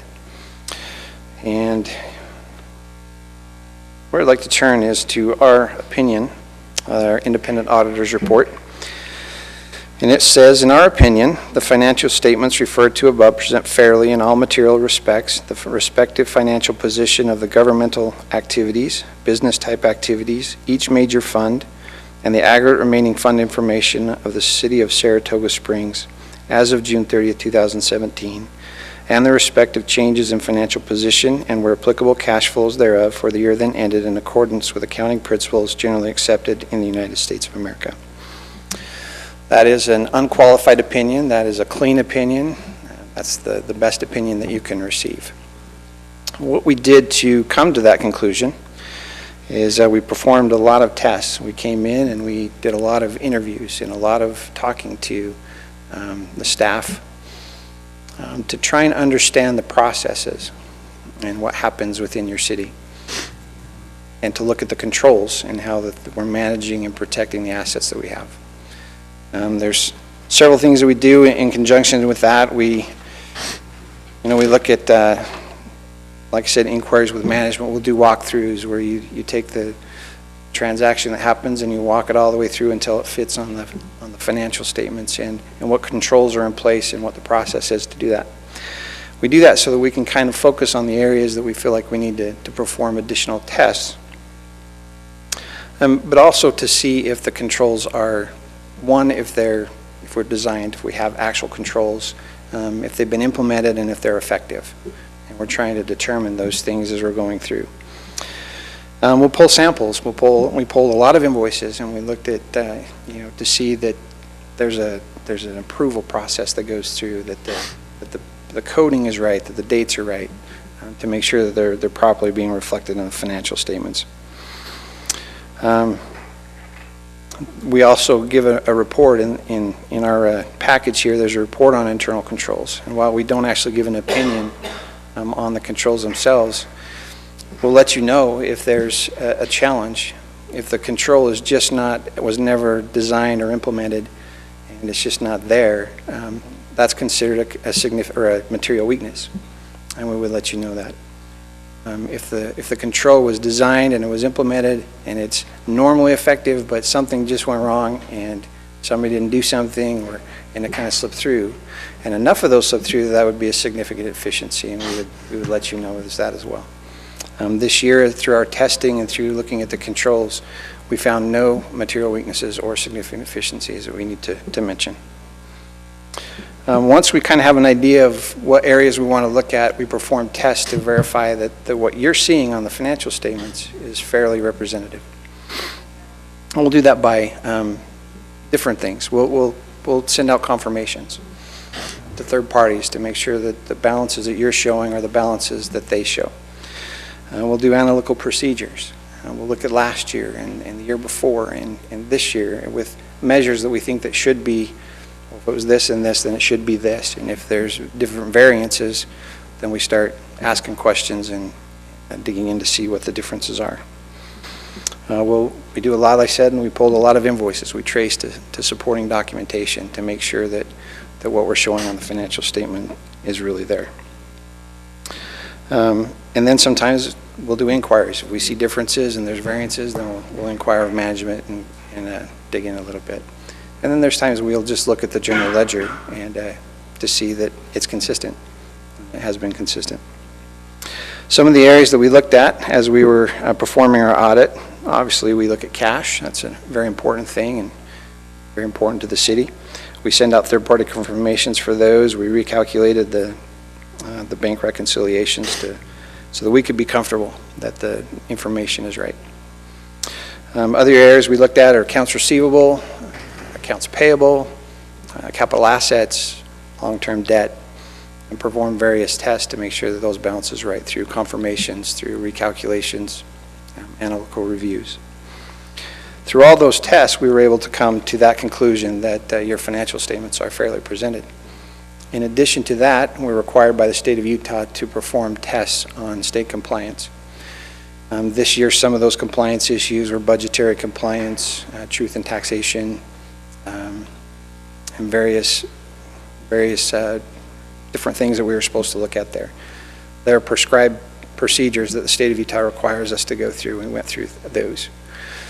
If there were findings, this would be the place, and there would be a letter that would be issued to you that would show you the findings, and there were no findings as we went through the audit this year.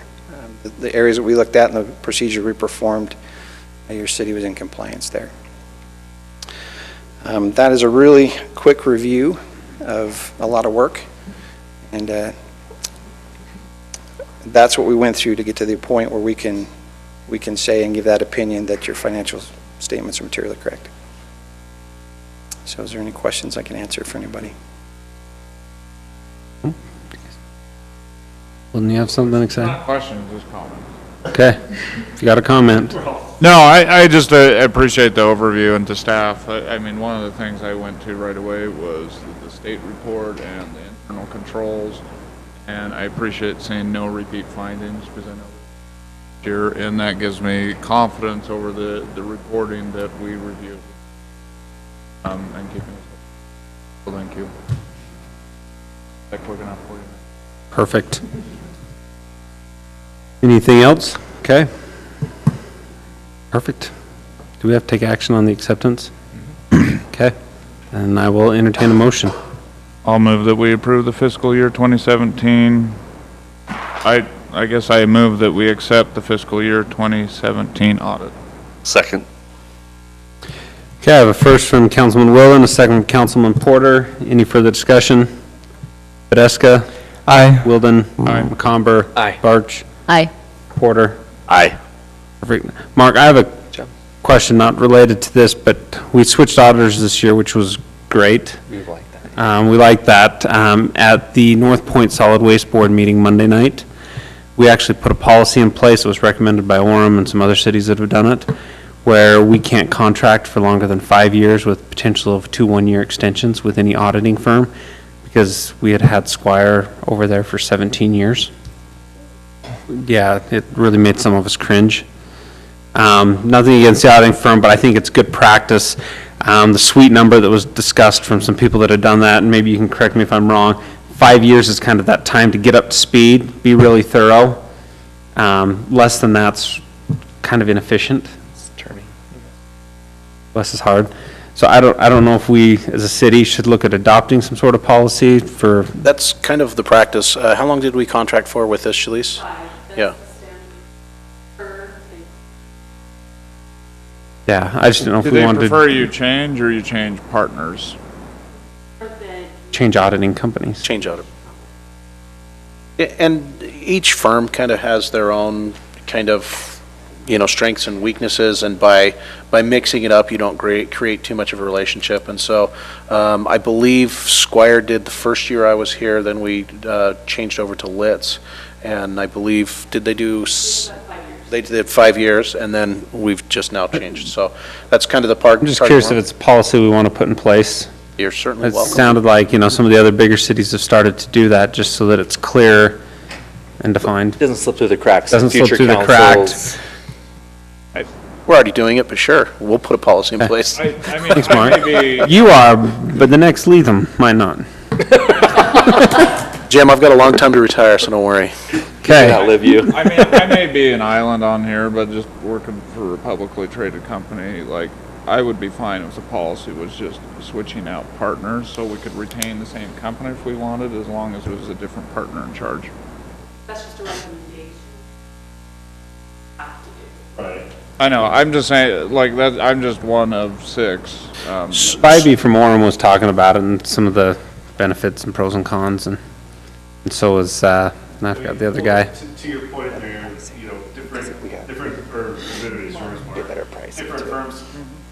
Have different strengths. Different firms have different strengths and weaknesses, and so, you know, just switching partners may not buy you that fresh set of eyes. I know, I'm just saying, like, maybe they are the best, and to maintain independence is to say they're out regardless. I'm just telling you from public, if our company went with that policy, I wouldn't support it. But I'm, again. Because you want the best. Yeah, I mean, just to say we can't use them, that's my standpoint. So if it's okay with the council, we'll take a look at the policy. We can certainly propose it maybe as part of the budget document or some other financial policies. I mean, we kind of got 5 years to take action on it, but we'll start working on that. And it's not a reflection on who we have now. It's just, it was interesting to have that discussion after 17 years. And Squire had done an excellent job. There was no. And that's why we walked away from Squire, you know, 6 years ago-ish, you know, 7 years ago. They've done it forever. Because they'd done it for a long time, and it was time for a fresh change-up, so. Okay. Perfect, thank you. Okay, the amendment to the L3 Communications LLC franchise agreement. Great. Mayor and council, back in August, you actually approved this agreement, and then subsequent to that, the 3C, or Level 3 Communications came back and said, hey, wait a second, you know, we'd like to make some changes. They're fairly innocuous, so, you know, we're fine with making those changes. Maybe, yeah, I'm not exactly sure on all the nuances, but I think it's fairly straightforward, and staff would recommend that you approve this, this amendment to their franchise agreement. Okay, I will entertain a motion. I move that we approve the amendment to Level 3 Communications LLC franchise agreement for Internet Services Network Ordinance 17-35 dated today. I have a first from Councilman Porter. Second. Second from Councilman Podeska. Any further discussion on the motion? Barch? Aye. McComber? Aye. Wilden? Aye. Porter? Aye. Podeska? Aye. Motion passes unanimously.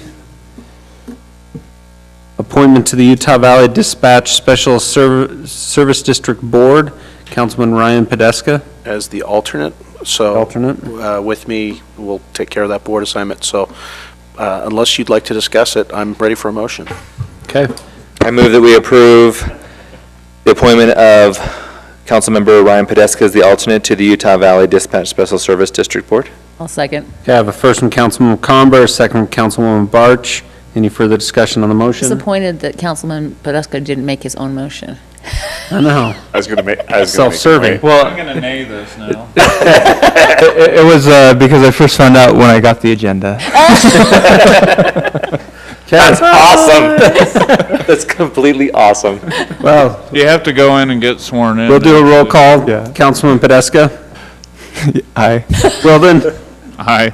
McComber. Aye. Barch. Aye. Porter. All right. It's as bad as when you have Motion to approve passes your own unanimously. canvas on your elections, when you're like, oh, yeah, yeah, after all that, you just say nay. You guys are all going to be jumping at the bit because North Point's going to start getting an alternate, so one of you going to sign up to talk trash?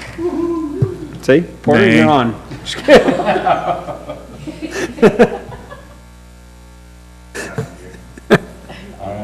Okay, the amendment to the multi-hazard mitigation plan. Chief, thank you for your diligence and patience of being at the end of the agenda tonight. No problem.